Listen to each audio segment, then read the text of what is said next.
توفنا مسلمين وألحقنا بالصالحين. അല്ലാഹുവേ, ഞങ്ങളെ മുസ്ലിമായി മരിപ്പിക്കണേ എന്ന് ദുആ ചെയ്തത് മഹാനായ യൂസുഫ് നബി അലൈഹിസ്സലാമാണ്. തവഫനാ മുസ്ലിമീൻ. അല്ലാഹുവേ, എന്നെ മുസ്ലിമായി മരിപ്പിക്കണേ എന്ന് മഹാനായ യൂസുഫ് നബി അലൈഹിസ്സലാം അല്ലാഹുവിനോട് ദുആ ചെയ്യാറുണ്ടായിരുന്നു. വഅൽഹിഖ്നാ ബിസ്സാലിഹീൻ. അല്ലാഹുവേ, സ്വാലിഹീങ്ങളിൽ നീ ഞങ്ങളെ ചേർക്കണേ അല്ലാഹ്. അപ്പോൾ തഖ്വ എന്ന് പറഞ്ഞാൽ റബ്ബനാ ഹബ് ലനാ മിൻ അസ്വാജിനാ വദുർരിയാതിനാ ഖുർറത അഅ്യുനിൻ വജഅൽനാ ലിൽമുത്തഖീന ഇമാമാ. അല്ലാഹുവേ, ഞങ്ങളെ നീ മുത്തഖീങ്ങളുടെ നേതാവാക്കണേ എന്നാണ് നമ്മൾ അല്ലാഹുവിനോട് ദുആ ചെയ്യാറുള്ളത്. മുത്തഖീങ്ങളുടെ നേതാവാക്കാൻ. വജഅൽനാ ലിൽമുത്തഖീന ഇമാമാ. മുത്തഖീങ്ങളാക്കാനല്ല, മുത്തഖീങ്ങളുടെ നേതാവാക്കാൻ.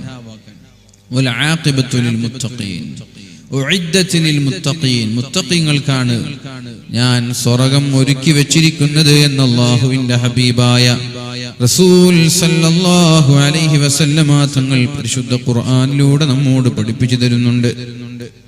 അപ്പോൾ എൻ്റെ പ്രിയപ്പെട്ട ചെറുപ്പക്കാരോട് വളരെ സ്നേഹത്തോടെ പറയാനുള്ളത്, അലാ ലൈതശ് ശബാബു യഊദു യൗമാ സഉഖ്ബിറുഹു ബിമാ ഫഅലൽ മശീബു.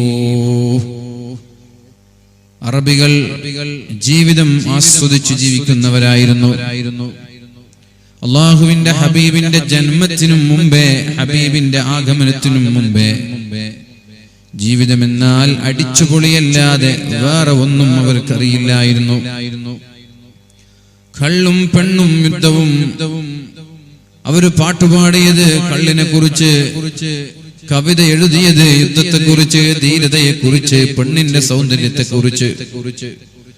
ഇങ്ങനെയൊക്കെ ജീവിച്ചിരുന്നൊരു സമുദായത്തോടാണ് അല്ലാഹുവിന്റെ ഹബീബായ റസൂലുള്ളാഹി സ്വല്ലല്ലാഹു അലൈഹി വസല്ലമ തങ്ങൾ പറയുന്നത്, വൽ ആഖിബത്തു ലിൽ മുത്തഖീൻ. മുത്തഖീങ്ങളായ ആളുകൾക്ക് അല്ലാഹു വിജയം നൽകുള്ളൂ എന്ന്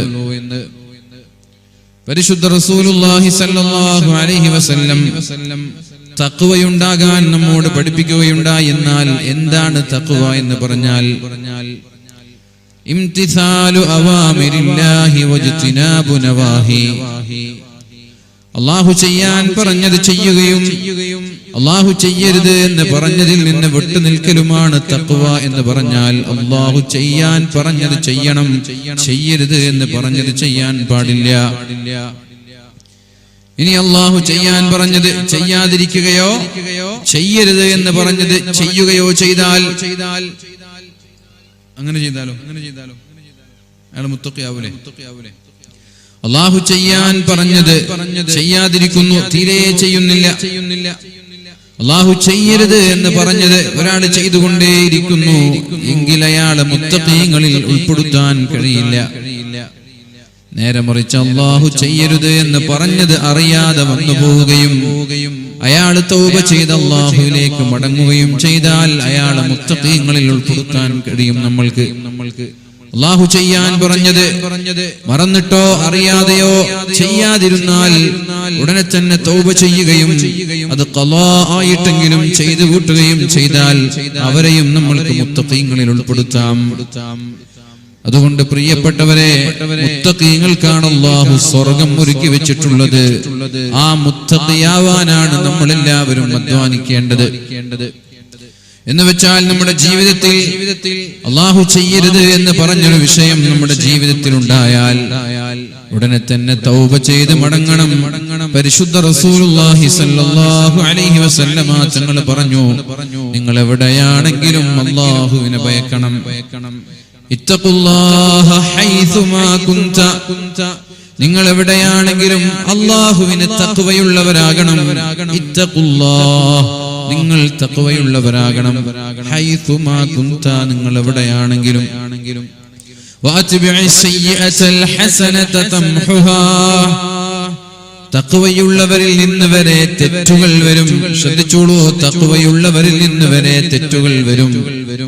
അങ്ങനെ തെറ്റുകൾ വന്നാൽ ആ തെറ്റിന്റെ കൂടെ നിങ്ങൾ ഒരു നന്മ ചെയ്യണം, എന്നാൽ അല്ലാഹു ആ തെറ്റിനെ മായ്ച്ചു കളയുമെന്ന് പരിശുദ്ധ റസൂലുള്ളാഹ്.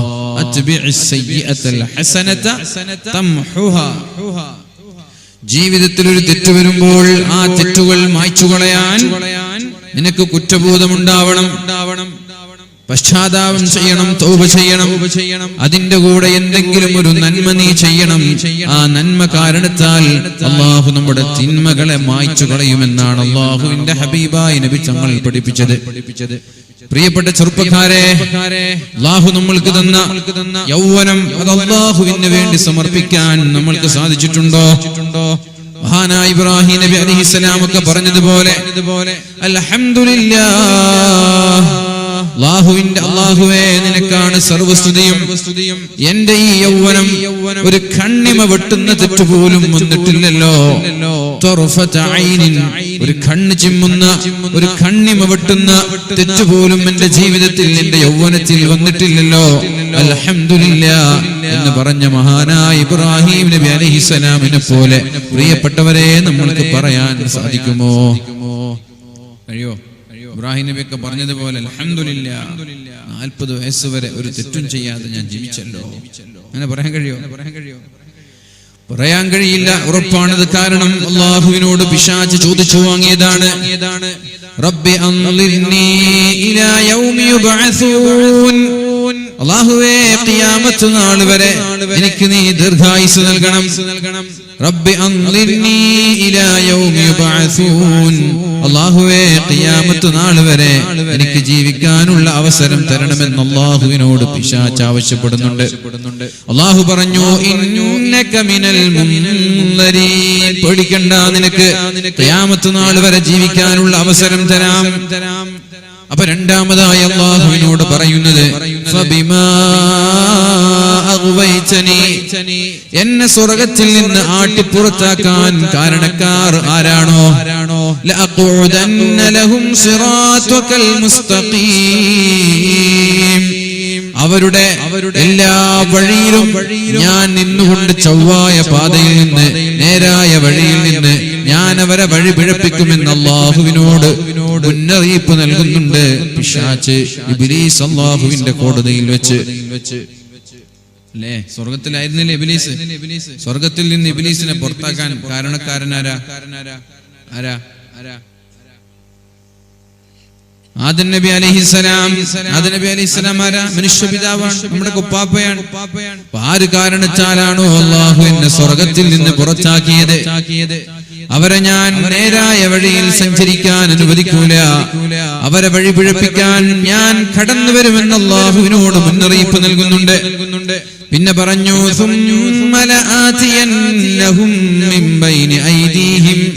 അവരുടെ മുന്നിലൂടെ ഞാൻ കടന്നു വരും. പ്രിയപ്പെട്ട സഹോദരങ്ങളെ, ചെറുപ്പക്കാരെ, ചെറുപ്പക്കാരികളെ, നമ്മളോടായി പറയുന്നത് 40 കഴിഞ്ഞാൽ, 50 കഴിഞ്ഞാൽ, 60 കഴിഞ്ഞാൽ പിന്നെ ഒരു വാദിന്റെ ആവശ്യമില്ല. അവരുടെ കൈകാലുകൾ അവർക്ക് വാദാണ്, അവരുടെ താടിരോമങ്ങൾ അവർക്ക് വാദാണ്, അവരുടെ തലമുടി അവർക്കൊരു വാദാണ്. വാദിന്റെ ആവശ്യമില്ല. 60 കഴിഞ്ഞാൽ പിന്നെ ഒരു വാദിന്റെ ആവശ്യമില്ല. പിന്നെ വാദ് പറയേണ്ടത് യൗവനത്തിന്റെ ചുറുചുറുപ്പിൽ രക്തം തിളച്ചുമറിയുന്ന ആവേശമുള്ള സമയത്ത് എന്ത് അവസരങ്ങൾ ഉണ്ടായാലും തെറ്റു ചെയ്യണമെന്ന് തോന്നാറുള്ള ഒരു പ്രായം. ആ പ്രായത്തിലാണ് പിശാച് പറയുന്നത്, അവരുടെ മുമ്പിലൂടെ ഞാൻ കടന്നുവരും, മുമ്പിലൂടെ കടന്നുവരും. വമിൻ ഖൽഫിഹിം, അവരുടെ പിൻഭാഗത്തുകൂടെ ഞാൻ കടന്നുവരും. വഅൻ ഐമാനിഹിം, അവരുടെ വലതുഭാഗത്തുകൂടെ ഞാൻ കടന്നുവരും.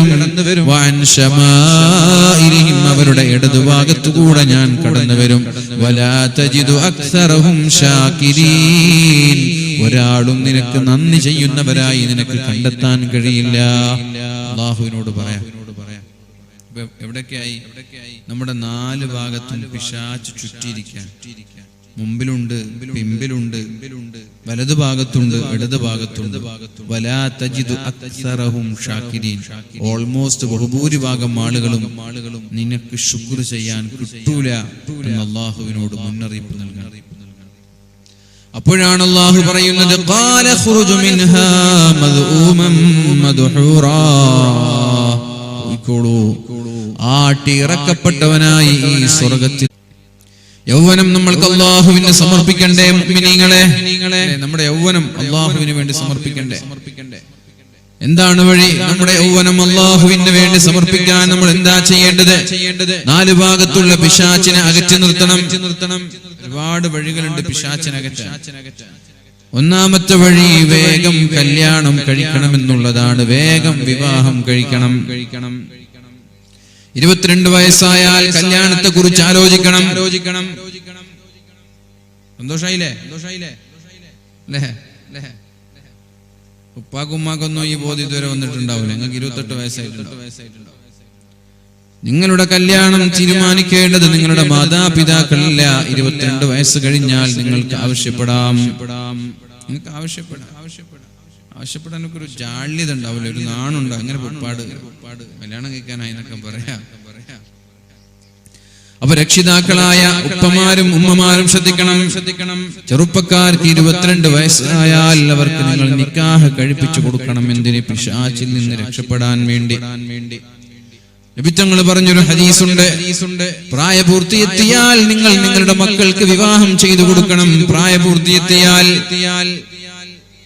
അങ്ങനെ പ്രായപൂർത്തിയെത്തി വിവാഹം ചെയ്തു കൊടുക്കാതെ ആ മക്കളുടെ ഭാഗത്ത് തെറ്റുവന്നാൽ ആ തെറ്റുകളുടെ പരോഹരി അല്ലാഹു മാതാപിതാക്കൾക്ക് നൽകുമെന്ന് പരിശുദ്ധ റസൂലുള്ളാഹ്. എന്താണ് ഒരു കല്യാണം വൈകുന്നത് മൂലം ഒരാളുടെ ഭാഗത്ത് വരാനിരിക്കുന്ന തെറ്റെന്താണ്? കല്യാണം വൈകുന്നത് മൂലം ഒരാളിൽ നിന്നുണ്ടാവാൻ സാധ്യതയുള്ള തെറ്റെന്താ?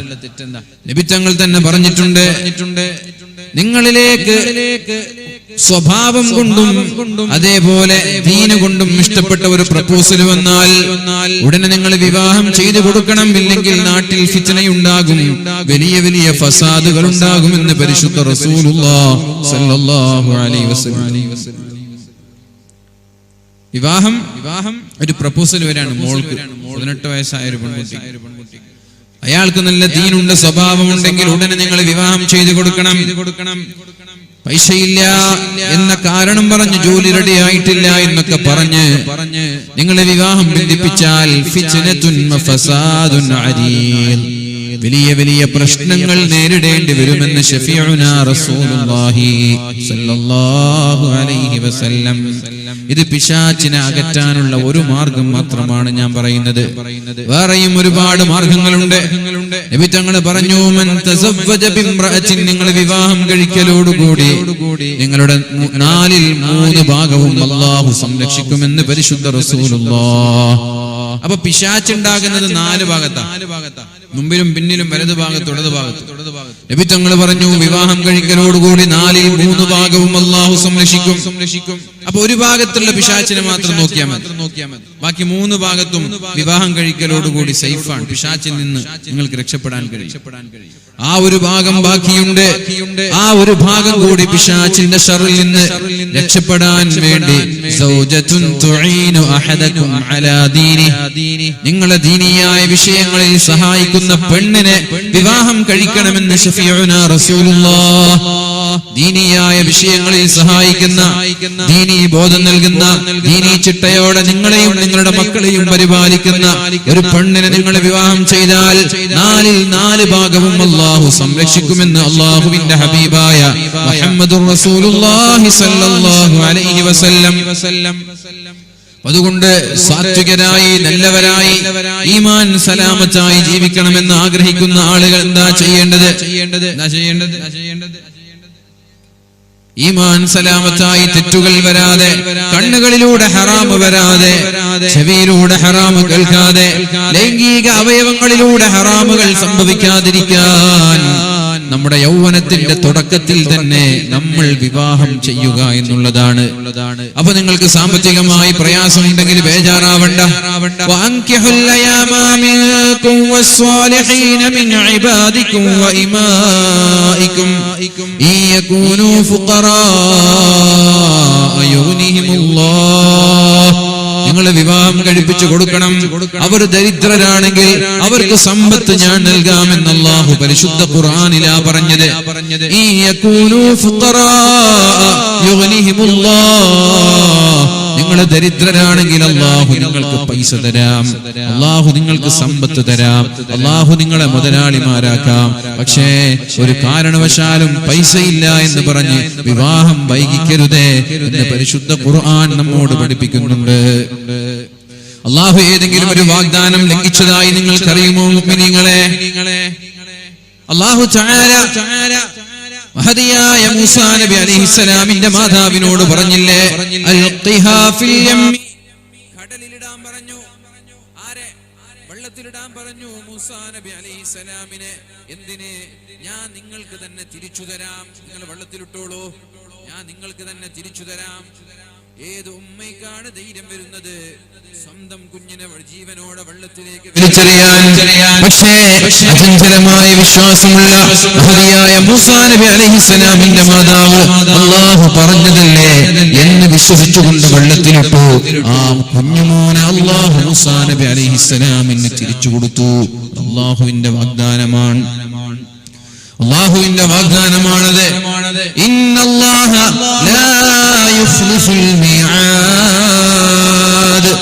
അല്ലാഹു ഒരു വാക്ക് തന്നാൽ പ്രിയപ്പെട്ടവരെ അല്ലാഹു ലംഘിക്കൂല.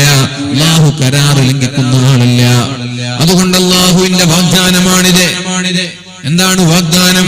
ഇയകൂനു ഫുഖറാ.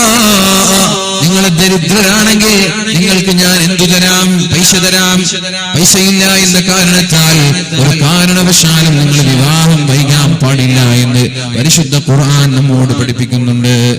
അതേപോലെ അല്ലാഹുവിന്റെ ഹബീബും പറഞ്ഞത്, യാ മഅ്ശറശ് ശബാബ്, ചെറുപ്പക്കാരെ, മനിസ്തതാഅ മിൻകുമുൽ ബാഅ, ചെലവ് കൊടുക്കാൻ കഴിയുമെങ്കിൽ നിങ്ങൾ വിവാഹം ചെയ്യണം, അല്ലെങ്കിൽ നിങ്ങൾ നോമ്പെടുക്കണം. ചെലവെടുക്കാൻ കഴിയുമെങ്കിൽ, ഭാര്യയെ മക്കളെ പോറ്റു വളർത്താൻ നിങ്ങൾക്ക് കഴിയുമെങ്കിൽ നിങ്ങൾ വിവാഹം കഴിക്കണം. അതിന് നിങ്ങൾക്ക് കഴിയില്ല എങ്കിൽ നിങ്ങൾ നോമ്പെടുത്തോളൂ. കാരണം നോമ്പൊരു പരിചയാണ്, നോമ്പൊരു പരിചയാണ്. എന്തിൽ നിന്നുള്ള പരിച? നോമ്പ് സ്വീകരിക്കാൻ, നോമ്പ് സ്വീകരിക്കപ്പെടണമെന്ന് ആഗ്രഹമുള്ള ആളുകൾക്ക് നോമ്പൊരു പരിചയാണ്. അതല്ലാതെ വെറുതെ ഒരു ഫോർമാലിറ്റിക്ക് വേണ്ടി നോമ്പെടുക്കുന്നവന് നോമ്പ് പരിചയമല്ല. നമ്മളൊക്കെ നോമ്പെടുക്കുന്നത് അല്ലാഹു സ്വീകരിക്കണമെന്ന് ആഗ്രഹിച്ചിട്ടാണോ? ആണോ? അല്ലേ? അങ്ങനല്ലേ?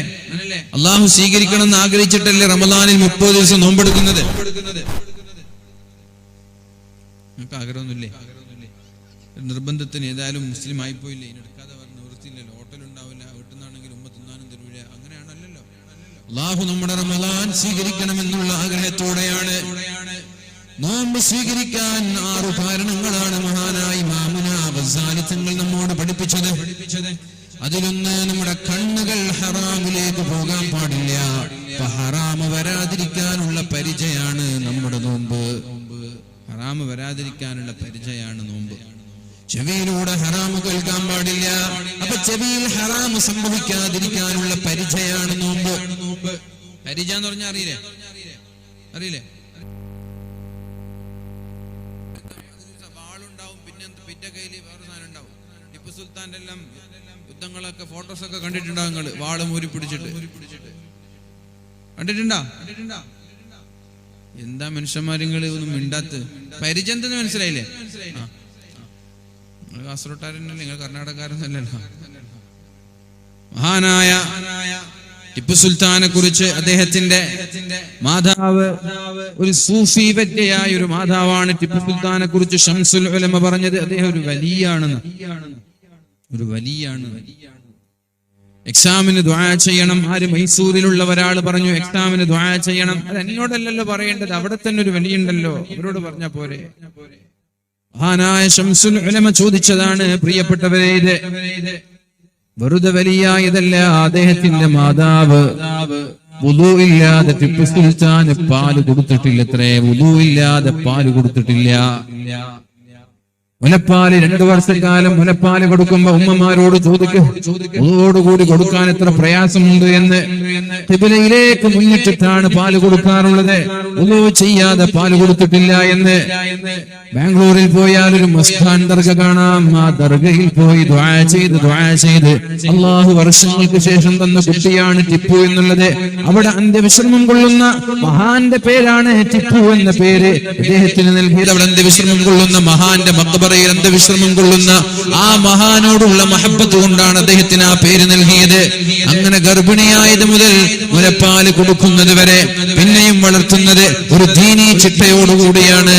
അതുകൊണ്ടാണ് ഈ ഇന്ത്യ രാജ്യത്തിന് വേണ്ടി ധീരമായി പട്ടാളക്കാരുടെ മുമ്പില്, വെള്ളക്കാരുടെ മുമ്പില്, ബ്രിട്ടീഷുകാരുടെ മുമ്പില് നെഞ്ചു വിരിച്ചു മരണം വരെ പോരാടാൻ അദ്ദേഹത്തിന് കഴിഞ്ഞത്. അദ്ദേഹം പിടഞ്ഞു വീണ് മരിച്ചപ്പോ ആജ് ഹിന്ദുസ്ഥാൻ ഹമാരാ ഹേ എന്ന് ബ്രിട്ടീഷുകാരെ പോലും പറയാനുള്ള കാരണം വെറുതെയല്ല. ഇന്ന് ഇന്ത്യ നമ്മുടേതാണ് എന്ന് പറഞ്ഞത് അദ്ദേഹം ഒത്തുതീർപ്പിന് തയ്യാറല്ല. ബ്രിട്ടീഷുകാരുടെ ഷൂ നക്കാൻ അവർ തയ്യാറായിട്ടില്ല, മാപ്പെഴുതി കൊടുക്കാൻ തയ്യാറായിട്ടില്ല. ബ്രിട്ടീഷുകാർക്ക് ഈ നമ്മുടെ മേഖലകളിൽ ആകെ പേടിയുണ്ടായിരുന്നത് ഹൈദർ അലി ഖാന്റെയും ടിപ്പു സുൽത്താന്റെയും ഭരണമായിരുന്നു. പ്രിയപ്പെട്ടവരെ, എന്തുകൊണ്ട് അങ്ങനെ ഒരു കരുത്തു കിട്ടി എന്ന് ചോദിച്ചാൽ ആ മാതാവിന്റെ പ്രാർത്ഥനയാണ്, ആ മാതാവിന്റെ സൂക്ഷ്മതയാണ്.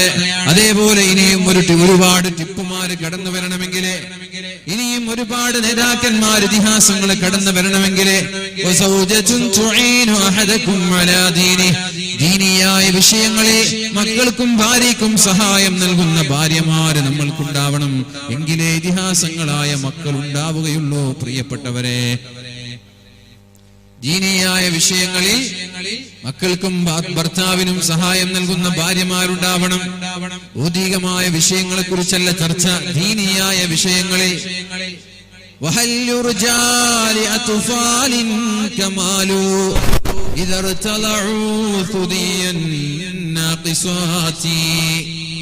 വിവരമില്ലാത്ത ഉമ്മമാര് മുലപ്പാല് തന്നാൽ എങ്ങനെയാണ് പ്രിയപ്പെട്ടവരെ അതിൽ നിന്നുള്ള മക്കൾ ഇതിഹാസങ്ങളാകുന്നത്?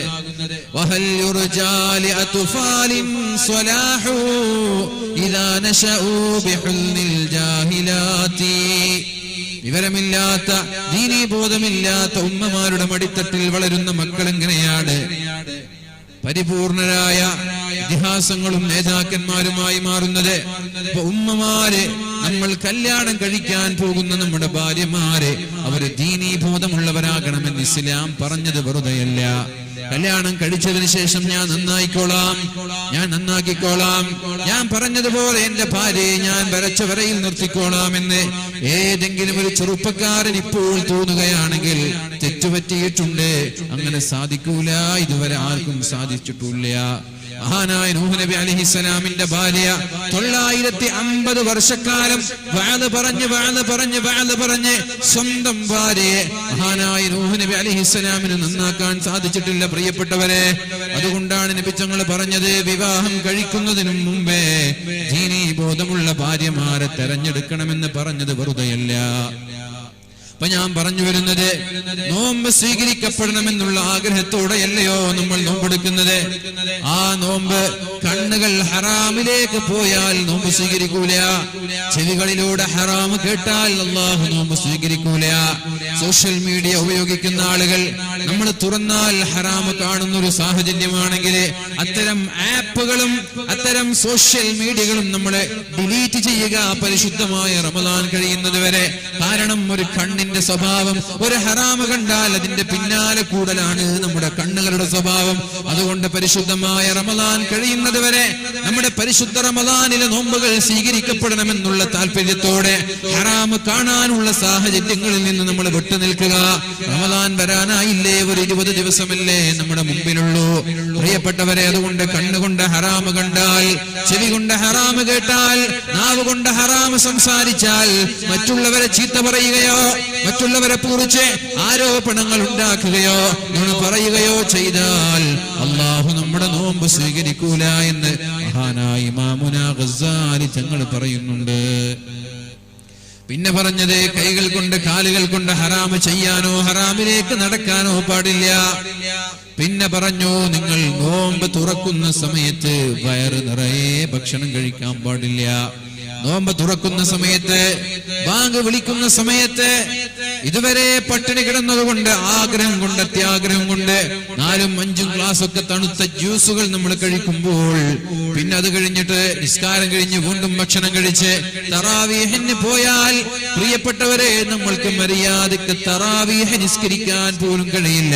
അതുകൊണ്ട് ഹലാലായ ഭക്ഷണം വയറ് നിറയെ കഴിക്കുന്നത് പോലും നമ്മുടെ നോമ്പുകൾ അല്ലാഹു തിരസ്കരിക്കാനുള്ള കാരണമാകും, സ്വീകരിക്കാതെ തള്ളിക്കളയാനുള്ള കാരണമാകുമെന്ന് ഞാനല്ല പറഞ്ഞത്. ഒരു നൂറ്റാണ്ടിന്റെ മുജദ്ദിദായ മഹാനായ ഇമാം ഗസാലി തങ്ങളാ പറഞ്ഞത്. അദ്ദേഹത്തിന് ശേഷം അദ്ദേഹത്തിന് തത്തുല്യരായ ഒരു പണ്ഡിതന്മാർ വന്നിട്ടേ ഇല്ല മുഅ്മിനീങ്ങളെ ഈ ലോകത്ത്. എല്ലാ ഫീൽഡിലും അവഗാഹമുള്ള ഫിഖ്ഹിലുണ്ട്, ഹദീസിലുണ്ട്, ഫിലോസഫിയിലുണ്ട്, അഖീദയിലുണ്ട്, തസവ്വുഫിലുണ്ട്, എല്ലാ മേഖലകളിലും അവഗാഹമുള്ള പാണ്ഡിത്യമുള്ള പ്രാവീണ്യമുള്ള ഇതുപോലൊരു പണ്ഡിതൻ പിന്നെ ലോകത്ത് വന്നിട്ടേ ഇല്ല. ആ ഗസാലി ഇമാമാണ് പറയുന്നത് കണ്ണുകൾ കൊണ്ടുള്ള ഹറാമുകൾ നമ്മുടെ നോമ്പ് സ്വീകരിക്കപ്പെടാതിരിക്കാൻ കാരണമാകും. അപ്പൊ നോമ്പൊരു പരിചയാണ്. നോമ്പ് പരിചയാണ്. എന്തിൽ നിന്ന്? ഹറാമ് കാണുന്ന കണ്ണിനെ നിയന്ത്രിക്കാനുള്ള പരിചയാണ്. ഹറാമ് കേൾക്കുന്ന ചെവിയെ, ഹറാമ് ചെയ്യുന്ന കൈകളെ, കാലുകളെ, വേറെ നിറയെ ഭക്ഷണം കഴിക്കുന്നതിൽ നിന്ന് പോലും നമ്മുടെ ശരീരത്തെ നിയന്ത്രിക്കാനുള്ള പരിചയാണ് നോമ്പ്. അതുകൊണ്ട് പരിശുദ്ധമായ റമദാനിൽ നോമ്പെടുക്കുമ്പോൾ നമ്മുടെ നോമ്പ് സ്വീകരിക്കണമെന്നുള്ള ഉദ്ദേശത്തോടു കൂടി തന്നെ എടുക്കണം. അപ്പൊ നമ്മളിവിടെ പറഞ്ഞത് യാ മഅ്ശറ ശബാബ്, ഓ ചെറുപ്പക്കാരെ, ഓ ചെറുപ്പക്കാരെ, മൻ ഇസ്തതാഅ മിൻകുമുൽ ബാഅ, ചെലവ് കൊടുക്കാൻ കഴിയുമെങ്കിൽ നിങ്ങൾ നേരത്തെ വിവാഹം ചെയ്യണം. അങ്ങനെ വിവാഹം ചെയ്താൽ നിങ്ങളുടെ കണ്ണുകളെ, നിങ്ങളുടെ ലൈംഗിക അവയവങ്ങളെ ഹറാമിൽ നിന്ന് നിയന്ത്രിക്കാൻ കഴിയുമെന്ന് പരിശുദ്ധ റസൂലുള്ളാഹ്. അല്ലെങ്കിൽ നിങ്ങൾ നോമ്പെടുത്തോളൂ. അപ്പൊ നമ്മൾ എന്റെ പ്രിയപ്പെട്ട യുവാക്കളോട്, യുവതികളോട് എനിക്ക് പറയാനുള്ളത്, അള്ളാഹുവിന് ഏറ്റവും ഇഷ്ടമെന്ന് പറയുന്നത് ഇന്നല്ലാഹ യുഹിബ്ബുശ്ശാബത്തായിബ്, അള്ളാഹുവിന് തൗബ ചെയ്യുന്ന യുവാക്കളെ ഇഷ്ടമാണ്. തൗബ ചെയ്യുന്ന യുവാക്കളെ അള്ളാഹുവിന് ഇഷ്ടമാണ്. തൗബ ചെയ്യുമ്പോൾ ഒരുപാട് തെറ്റുകൾ നമ്മളിൽ വന്നിട്ടുണ്ടാകും. തൗബ ചെയ്യണമെങ്കിൽ ഒരുപാട് തെറ്റുകൾ വന്നിട്ടുണ്ടാകും. അങ്ങനെ തൗബ ചെയ്യുന്ന യുവാക്കളെ അള്ളാഹുവിന് ഇഷ്ടമാണ്. പ്രിയപ്പെട്ടവരെ, നമ്മൾ അള്ളാഹുവിനോട് ഒരിക്കലും ധിക്കാരം കൊണ്ടൊരു തെറ്റും ചെയ്തിട്ടില്ല. ഇവിടെ ഇരിക്കുന്ന നിങ്ങളാരും അള്ളാഹുവിനെ വെല്ലുവിളിച്ചതുവരെ തെറ്റുകൾ ചെയ്തിട്ടുണ്ടാവൂല. അള്ളാഹുവിനെ നിഷേധിച്ചൊരു തെറ്റും നിങ്ങൾ ഇതുവരെ ചെയ്തിട്ടുണ്ടാവൂല. അള്ളാഹുവിനോടുള്ള അഹങ്കാരം കൊണ്ട്, ധിക്കാരം കൊണ്ട് ഒരു തെറ്റും ഇന്ന് വരെ നമ്മൾ ആരും ചെയ്തിട്ടുണ്ടാവൂല. ഒന്നുകിൽ നമ്മുടെ ഭാഗത്ത് നിന്ന് വന്നത് അറിയാതെ വന്നു പോയതാണ്, അള്ളാഹു പുറത്തു തരട്ടെ. അല്ലെങ്കിൽ തെറ്റാണെന്ന് അറിഞ്ഞുകൊണ്ട് തന്നെയാണ്, പക്ഷേ നിയന്ത്രിക്കാൻ കഴിഞ്ഞിട്ടില്ല. ഹറാമ് കാണുമ്പോൾ തെറ്റാണെന്നറിയാം, പക്ഷേ ആ സമയത്ത് വികാരം കൊണ്ട് നിയന്ത്രിക്കാൻ കഴിഞ്ഞില്ല. ഹറാമ് ചെയ്യുമ്പോൾ തെറ്റാണെന്നറിയാം, അള്ളാഹുവിനോടുള്ള വെല്ലുവിളിയല്ല, നിഷേധമല്ല, ധിക്കാരമല്ല, അഹങ്കാരമല്ല, ഹറാമാണെന്നറിഞ്ഞിട്ടും നമ്മൾ നിയന്ത്രിക്കാൻ കഴിയാതെ വന്നുപോയ തെറ്റുകളല്ലേ.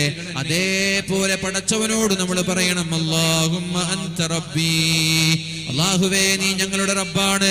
ലാ ഇലാഹ ഇല്ലാ അൻത, നീ അല്ലാതെ ഒരു ഇലാഹില്ല റബ്ബേ. ഖലഖ്തനി, നീയാണ് എന്നെ സൃഷ്ടിച്ചത്. വ അന അബ്ദുക, ഞാൻ നിന്റെ അടിമയാണ് റബ്ബേ. വ അന അലാ അഹ്ദിക വ ബഅദിക മസ്തതഅതു, അല്ലാഹുവേ കഴിവിന്റെ പരമാവധി നീ പറഞ്ഞതുപോലെ ജീവിക്കാൻ ഞാൻ തയ്യാറായിട്ടുണ്ട് റബ്ബേ. വ അന അലാ അഹ്ദിക വ ബഅദിക മസ്തതഅതു, അല്ലാഹുവേ കഴിവിന്റെ പരമാവധി നീ പറഞ്ഞതുപോലെ ചെയ്യാൻ ഞാൻ തയ്യാറായിട്ടുണ്ട് റബ്ബേ. വ അന അലാ അഹ്ദിക വ ബഅദിക മസ്തതഅതു, അതുകൊണ്ട് റബ്ബേ അബൂഉ ലക ബിനിഅമതിക അലയ്യ വ അബൂഉ ബിദംബി, ഞാനൊരു കുറ്റക്കാരനാണ്, ഞാനൊരു തെറ്റുകാരനാണ്, എന്റെ ഭാഗത്ത് തെറ്റ് വന്നു എന്ന് ഞാൻ സമ്മതിക്കുന്നു റബ്ബേ. തെറ്റുകളെ ഞാൻ നിഷേധിക്കുന്നില്ല, ഞാൻ തെറ്റ് ചെയ്തിട്ടില്ല എന്നും ഞാൻ പറയുന്നില്ല. ഫഗ്ഫിർലി, അതുകൊണ്ട് എനിക്ക് നീ പൊറുത്തു താ അല്ലാഹ്. ഫഇന്നഹു ലാ യഗ്ഫിറു ദുനൂബ ഇല്ലാ അൻത, നീ അല്ലാതെ പൊറുത്തു തരാൻ വേറെ ഒരാളില്ല അല്ലാഹ്. നിങ്ങളെ നമ്മുടെ യൗവനം ഒരു തെറ്റു വരുമ്പോൾ ഞാൻ ആകെ മോശക്കാരനായി മാറി, ഇനി എനിക്ക് രക്ഷപ്പെടാൻ കഴിയില്ല എന്നുള്ള നിരാശയുണ്ടാവാൻ പാടില്ല. ജീവിതത്തിൽ തെറ്റുകൾ വരാത്തവരാരാ ഉള്ളത്? അള്ളാഹുവിന്റെ ഹബീബല്ലാത്ത, ഹബീബിന്റെ ശേഷം തെറ്റുകൾ സംഭവിക്കാത്തവരാരാണ്? മഅസൂമീങ്ങൾ ആരാണ്? ലോകത്ത് അവസാനം വന്ന മഅസൂം അത് അള്ളാഹുവിന്റെ ഹബീബായ മുഹമ്മദുർ റസൂലുള്ളാഹ്. അതുകൊണ്ട് തെറ്റുകൾ വരുമ്പോൾ തൗബ ചെയ്യണമെന്ന് നിരന്തരമായി അള്ളാഹുവിന്റെ ഹബീബായ റസൂലുള്ളാഹി സ്വല്ലല്ലാഹു അലൈഹി വസല്ലമ തങ്ങൾ നമ്മോട് പഠിപ്പിച്ചിട്ടുണ്ട്. അങ്ങനെ തൗബ ചെയ്യുമ്പോൾ നമ്മൾക്ക് അള്ളാഹുവിനോടുള്ള പ്രതീക്ഷയുണ്ടാകും, അള്ളാഹുവിലേക്ക് അടുക്കാനുള്ള ആഗ്രഹമുണ്ടാകും. നേരെ മറിച്ച് തൗബ ചെയ്യാതെ ഞാൻ ആകെ മോശക്കാരനായി, എനിക്ക് രക്ഷപ്പെടാൻ കഴിയില്ല എന്ന ചിന്ത വരുമ്പോൾ കൂടുതൽ കൂടുതൽ തെറ്റു ചെയ്ത് നമ്മുടെ ഖൽബുകളിലേക്ക് ഇങ്ങനെ കറുത്ത പാടുകളുണ്ടായി അവസാനം തെറ്റേതാണ് നന്മ ഏതാണ് എന്ന് തിരിച്ചറിയാൻ കഴിയാത്ത ഒരു കാലം, തിരിച്ചറിയാൻ കഴിയാത്ത ഒരവസ്ഥ നമ്മളിൽ ഉണ്ടാകും. ഇപ്പൊ നമ്മൾക്ക് തെറ്റു ചെയ്തു എന്ന ബോധമില്ലേ? കുറച്ചു കഴിഞ്ഞാൽ ആ കറുത്ത പാടുകൾ നമ്മുടെ ഹൃദയത്തിലേക്ക് അല്ലാഹു നൽകി കഴിഞ്ഞാൽ, ഞാൻ തെറ്റ് ചെയ്തോ, അത് തെറ്റാണോ, അതെന്റെ ഇഷ്ടമല്ലേ, എന്റെ വസ്ത്രം എന്റെ ഇഷ്ടമല്ലേ, എന്റെ സെക്സ് എന്ന് പറയുന്നത് എന്റെ ചോയ്സ് അല്ലേ, ഞാൻ എന്ത് ധരിക്കണമെന്ന് തീരുമാനിക്കേണ്ടത് ഞാനല്ലയോ, ഞാൻ ആരോട് മിണ്ടണമെന്ന് തീരുമാനിക്കേണ്ടത് ഞാനല്ലയോ എന്ന് ചോദിക്കുന്ന ഒരു കാലഘട്ടത്തിലൂടെയാണ് പ്രിയപ്പെട്ടവരെ നമ്മളെല്ലാവരും കടന്നു പോകുന്നത്. അതുകൊണ്ട് യുവാക്കളോട്, യുവതികളോട് പറയാനുള്ളത്, നമ്മുടെ ഭാഗത്ത് തെറ്റു വന്നു പോയിട്ടുണ്ട് എന്ന് 100% ഉറപ്പ് തന്നെയാണ്. പക്ഷെ എത്ര വലിയ തെറ്റു ചെയ്താലും ഒരു സെക്കൻഡ് കൊണ്ട് അള്ളാഹുവിന്റെ വലിയായി മാറാൻ നമ്മൾക്ക് സാധിക്കും. സെക്കൻഡ് കൊണ്ട്. അതിനൊരുപാട് സമയം ആവശ്യമില്ല, ഒരുപാട് കാലഘട്ടങ്ങളുടെ ആവശ്യമില്ല. എന്താണ് അള്ളാഹുവിന്റെ വലി എന്ന് പറഞ്ഞാൽ?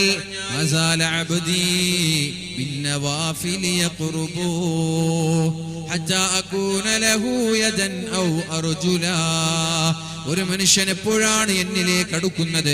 സുന്നത്തുകൾ ഒരുപാട് ചെയ്യുമ്പോഴാണ് മനുഷ്യൻ എന്നിലേക്ക് അടുക്കുന്നത്. സുന്നത്തുകൾ ചെയ്ത് ചെയ്ത് ചെയ്ത് അപ്പോഴാണ് ഞാൻ അവനിലേക്ക് അടുക്കുന്നത്, അവൻ എന്നിലേക്ക് അടുക്കുന്നത്. അങ്ങനെ സുന്നത്തുകൾ ചെയ്താൽ അവന്റെ കണ്ണ് ഞാനായി മാറും, അവന്റെ കാല് ഞാനായി മാറും, അവന്റെ ചെവി ഞാനായി മാറും, അവന്റെ നാവ് ഞാനായി മാറും, അവന്റെ ശരീരം തന്നെ ഞാനായി മാറുമെന്ന് വളരെ സ്വഹീഹായ ഒരു ഖുദ്സിയായ ഹദീസിലൂടെ അല്ലാഹുവിന്റെ ഹബീബായ മുഹമ്മദ് മുസ്തഫ. ഈ ഔലിയാക്കൾ എന്ന് പറഞ്ഞാൽ അത് നമ്മൾക്കൊന്നും എത്തിപ്പെടാൻ പറ്റാത്ത മേഖലയല്ല. ഇവിടെ ഇരിക്കുന്ന ആർക്ക് വേണമെങ്കിലും ഔലിയ എന്ന് പറയുന്ന മഹത്തായ പദവിയിലേക്ക് എത്താൻ കഴിയും. മഹാനായ മാലിക് ഇബ്നു ദീനാർ എന്ന് പറയുന്ന ഒരു സൂഫി വര്യനുണ്ട്. അദ്ദേഹത്തിന്റെ ഗതകാലം എന്ന് പറയുന്നത്, ബയോഗ്രഫി എന്ന് പറയുന്നത് കള്ള് കുടിച്ച് തോന്നിവാസിയായി ജീവിച്ച ബയോഗ്രഫിയാണ്, ജീവചരിത്രമാണ്. മാലിക് ദീനാർ എന്ന് പറയുന്ന ഏകദേശം ഹിജ്റ 700-ലോ 800-കളിലോ ജീവിച്ച ഒരാൾ വലിയ സൂഫി വര്യനായി പിന്നെ മാറുന്നുണ്ട്. പക്ഷേ അദ്ദേഹത്തിന്റെ ചെറുപ്പകാലം, യൗവനം തോന്നിവാസത്തിലായിരുന്നു, കള്ള് കുടിച്ച് നടക്കുകയായിരുന്നു, നാട്ടിലെ വലിയ ചമ്മാടിയായിരുന്നു, നാട്ടിലെ വലിയ തോന്നിവാസിയായിരുന്നു. ഒരായത്താണ് അദ്ദേഹത്തിന്റെ ജീവിതത്തെ മാറ്റിമറിക്കുന്നത്. ഏതാണ് ആ ആയത്തെന്നറിയോ? അലം യഅനി ലില്ലദീന ആമനൂ അൻ തഖ്ശഅ ഖുലൂബുഹും ലിദിക്രില്ലാഹി വമാ നസല മിനൽ ഹഖ്. അലം യഅനി ലില്ലദീന ആമനൂ അൻ തഖ്ശഅ ഖുലൂബുഹും ലിദിക്രില്ലാഹി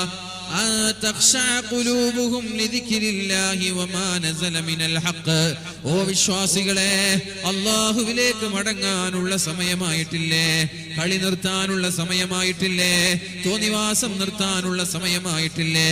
വ്യഭിചാരവും പലിശയും മയക്കുമരുന്നും കഞ്ചാവുമെല്ലാം നിർത്തി അല്ലാഹുവിലേക്ക് മടങ്ങാനുള്ള സമയമായിട്ടില്ലേ? പരിശുദ്ധ ഖുർആന്റെ ആയത്തുകൾ കണ്ട് ഖുർആനിലേക്ക് മടങ്ങാനുള്ള സമയമായിട്ടില്ലേ? ഈ ആയത്ത് കേട്ടപ്പോൾ എപ്പോഴാണ് സ്വപ്നം കണ്ട് ഞെട്ടിയുണർന്ന മഹാനായ മാലിക് ദീനാർ എന്നവർ പള്ളിയിലേക്ക് പോയി ഒരു ആത്മീയ ജീവിതം നയിക്കാൻ തുടങ്ങുന്നത്? അദ്ദേഹത്തിന്റെ കുഞ്ഞാണ്, അദ്ദേഹത്തിന്റെ മകളാണ്. അദ്ദേഹം ഇങ്ങനെ ഒരു ആത്മീയ ജീവിതത്തിലേക്ക് നയിക്കാനുള്ള കാരണം, കല്യാണം കഴിക്കാനുള്ള പ്രായമായപ്പോൾ ആരും അദ്ദേഹത്തിന് പെണ്ണ് കൊടുക്കുന്നില്ല. എങ്ങനെയാ പെണ്ണ് കൊടുക്കുക? നാട്ടിലുള്ള കുടിയനാണ്, ചമ്മാടിയാണ്, അക്രമിയാണ്, ഗുണ്ടാ സംഘങ്ങളുടെ നേതാവാണ്. ആരാ പെണ്ണ് കൊടുക്കുക? ചില ചരിത്രങ്ങളിൽ പറയുന്നുണ്ട്, ആരും പെണ്ണ് കൊടുക്കാത്ത സാഹചര്യം ഉണ്ടായപ്പോൾ അദ്ദേഹം ഒരു അടിമയെ ക്യാഷ് കൊടുത്തുകൊണ്ട് അടിമയെ വാങ്ങിച്ചു. എന്നിട്ട് ആ അടിമയെ മോചിപ്പിച്ചു സ്വതന്ത്രയാക്കി. എന്നിട്ട് ആ അടിമ സ്ത്രീ സ്വതന്ത്രയായപ്പോൾ അവളെ വിവാഹം ചെയ്തു എന്നൊക്കെ ചരിത്രത്തിൽ കാണുന്നുണ്ട്. അങ്ങനെ ആ ഭാര്യയിൽ നിന്ന് ഒരു കുട്ടിയുണ്ടായി, ഫാത്തിമ എന്ന പേരിട്ടു. ആ ഫാത്തിമ എന്ന കുട്ടി കാരണത്താൽ തോന്നിവാസങ്ങളെല്ലാം നിർത്തി, കള്ളുകുടി നിർത്തി, ചങ്ങാതിമാരുമായിട്ടുള്ള ബന്ധം നിർത്തി. ചങ്ങാതിമാരാണ് പലരെയും തോന്നിവാസങ്ങളിലേക്ക് നയിക്കുന്നത്. 2 ചങ്ങാതിമാരുണ്ട് പ്രിയപ്പെട്ടവരെ, 2 സുഹൃത്തുക്കളുണ്ട്.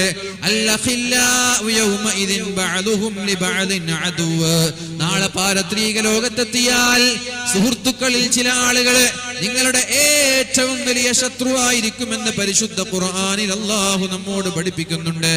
പ്രിയപ്പെട്ടവരെ, അല്ലാഹു തആല പരിശുദ്ധമായ ഖുർആനിലാണ് ഇത് പറയുന്നത്. ഖിയാമത്ത് നാളായാൽ, ലോകാവസാനമായാൽ, നാളെ പാരത്രിക ലോകത്തെത്തി കഴിഞ്ഞാൽ നിങ്ങളുടെ സ്വന്തം ചങ്ങാതിമാർ നിങ്ങളുടെ ശത്രുവായി മാറുന്ന കാലമാണ്. സിനിമക്ക് നിങ്ങളെ കൊണ്ടുപോയവർ, വ്യഭിചരിക്കാൻ നിങ്ങളെ പ്രേരിപ്പിച്ചവരെ, അതേപോലെ തന്നെ പ്രിയപ്പെട്ടവരെ കഞ്ചാവിന്റെയും മയക്കുമരുന്നിന്റെയും ഡീലർഷിപ്പ് നിങ്ങളെ ഏൽപ്പിച്ചവരെ, കള്ള് കുടിക്കാൻ നിങ്ങളെ പ്രേരിപ്പിച്ചവരെ, തെറ്റ് ചെയ്യുമ്പോൾ നിങ്ങളെ പ്രോത്സാഹിപ്പിച്ചവരെ, ഇതുപോലെയുള്ള തമ്മാടി കൂട്ടങ്ങളായ ചങ്ങാതിമാർ നമ്മുടെ ഫ്രണ്ട്ഷിപ്പിൽ ഉണ്ടാകാം, നമ്മുടെ ഫ്രണ്ട് ലിസ്റ്റിൽ ഉണ്ടാവാം. ആ ചങ്ങാതിമാര് നാളെ പാരത്രിക ലോകത്ത് അങ്ങോട്ടും ഇങ്ങോട്ടും ചീത്ത പറയും. നീ കാരണമാണ് ഞാൻ തെറ്റുകാരനായത്, നീയാണ് എന്നെ ആദ്യമായി സിനിമ കാണിച്ചത്, നീയാണ് എന്നെ പ്രേമിക്കാൻ പഠിപ്പിച്ചത്, നീയാണ് എന്നെ വ്യഭിചരിക്കാൻ കൊണ്ടുപോയത്, നീയാണ് എന്നെ കഞ്ചാവിന്റെയും മയക്കുമരുന്നിന്റെയും അടിമയാക്കി മാറ്റിയത്, അതുകൊണ്ട് നീ കാരണത്താലാണ് ഞാൻ മോശമായത് എന്ന് ചങ്ങാതിമാര് പരസ്പരം പറയുമെന്ന് പരിശുദ്ധ ഖുർആൻ. അല്ലാഹു തആല പരിശുദ്ധ ഖുർആനിൽ പറയുന്നത്, കമസലി ശൈത്വാൻ ഇദ് ഖാല ലിൽ ഇൻസാനി ക്ഫുർ, പിശാചിനെ പോലെ, ശൈത്താൻമാരെ പോലെ, ഇദ് ഖാല ലിൽ ഇൻസാനി ക്ഫുർ, അവർ മനുഷ്യരോട് പറഞ്ഞു നിങ്ങൾ സത്യനിഷേധിയാവണം, അല്ലാഹു ഇല്ല, മതനിരാസം നിങ്ങളുടെ തലയിലേക്ക് ഇട്ടു തന്നു, ദൈവനിഷേധം നിങ്ങളിലേക്ക് ഇട്ടു തന്നു, അല്ലാഹുവിനെ നിഷേധിക്കുന്ന ഒരു നിരീശ്വരവാദിയാക്കി മാറ്റി. ഉക്ഫുർ, അല്ലാഹുവിനെ നിഷേധിച്ചോളൂ. ഇങ്ങനൊരു റബ്ബില്ല എന്നുള്ള ചിന്ത നിങ്ങൾക്ക് കോളേജുകളിൽ നിന്ന്, ക്യാമ്പസുകളിൽ നിന്ന് കിട്ടാൻ തുടങ്ങി. ആരാണ് നിങ്ങളുടെ തലയിലേക്ക് ഇട്ടത്? പിശാചാണ്. അങ്ങനെ പിശാചിന്റെ ദുരുപയോഗം കാരണത്താൽ, ദുർബോധനം കാരണത്താൽ, വസ്വാസ് കാരണത്താൽ നിങ്ങൾ നിങ്ങളുടെ തലയിലുള്ള തട്ടമെടുത്തു മാറ്റി, തലയിൽ നിന്ന് തട്ടമെടുത്തു മാറ്റി. പ്രിയപ്പെട്ടവരെ, എക്സ് മുസ്ലിമായി നിങ്ങൾ മാറുന്നുണ്ടല്ലോ. തട്ടമില്ലാത്ത പെണ്ണായി മാറി, തട്ടത്തിൻ മറയത്തിൽ നിന്ന് തട്ടമില്ലാത്ത പെണ്ണായി നിങ്ങൾ മാറുന്നുണ്ട്. എക്സ് മുസ്ലിമായി നിങ്ങൾ മാറുന്നുണ്ട്. അള്ളാഹുവിനെ നിങ്ങൾ നിഷേധിക്കാൻ തുടങ്ങുന്നുണ്ട്. സോഷ്യൽ മീഡിയയിൽ പരിശുദ്ധമായ ഇസ്ലാമിനെ നിങ്ങൾ വെല്ലുവിളിക്കുന്നുണ്ട്. ഇതൊക്കെ കാരണക്കാരൻ പിശാച് തന്നെയാണ്. എന്നാൽ നാളെ മഹ്ശറ ലോകത്ത് നമ്മൾ എത്തുമ്പോൾ അള്ളാഹു പറയുന്നുണ്ട്, പിശാച് പറയുമത്രേ, ഫലം നമ്മൾ പിശാചിനെ വഴിപ്പെട്ടു കഴിഞ്ഞാൽ, പിശാചിനെ അനുസരിച്ചു കഴിഞ്ഞാൽ, ഖാല ഇന്നി ബരീഉം മിൻക, ഞാനില്ല നിന്റെ കൂടെ. പിശാച് പറയും എത്രേ, ഞാനില്ല നിന്റെ കൂടെ. ഇന്നി ബരീഉം മിൻക, ഞാൻ നിന്നിൽ നിന്ന് മാറി നിൽക്കുകയാണ്, ഞാനില്ല നിന്റെ കൂടെ. ഇന്നി അഖാഫുല്ലാഹ റബ്ബൽ ആലമീൻ, എനിക്ക് റബ്ബിനെ പേടിയുണ്ട് എന്ന് പിശാച് പറയുമെന്ന് പരിശുദ്ധ ഖുർആനിൽ അല്ലാഹു പഠിപ്പിക്കുന്നുണ്ട്. അഥവാ നമ്മെ വഴികേടിലേക്ക് നയിച്ചത് പിശാചാണ്, നിരീശ്വരവാദിയാക്കിയത് പിശാചാണ്, അല്ലാഹുവിനോടുള്ള ധിക്കാരം കാണിക്കാൻ പ്രേരിപ്പിച്ചത് പിശാചാണ്. എന്നിട്ട് നമ്മൾ തമ്മാടിയായി കഴിഞ്ഞാൽ പിശാച് നമ്മളിൽ നിന്ന് മാറി നിന്ന് അടുത്ത ആളിലേക്ക് പോവുകയാണ്. എന്നിട്ട് നമ്മളോട് പറയുന്നത്, ഇന്നി അഖാഫുല്ലാഹ റബ്ബൽ ആലമീൻ, എനിക്ക് നിനക്ക് അല്ലാഹുവിനെ പേടിയാണ്, ഞാൻ നിന്റെ കൂടെയില്ല എന്ന് പറഞ്ഞ് പിശാച് അയാളിൽ നിന്ന് മാറി നിൽക്കുമെന്ന് പരിശുദ്ധ ഖുർആൻ. ഫകാന ആഖിബതഹുമാ അന്നഹുമാ ഫിന്നാർ.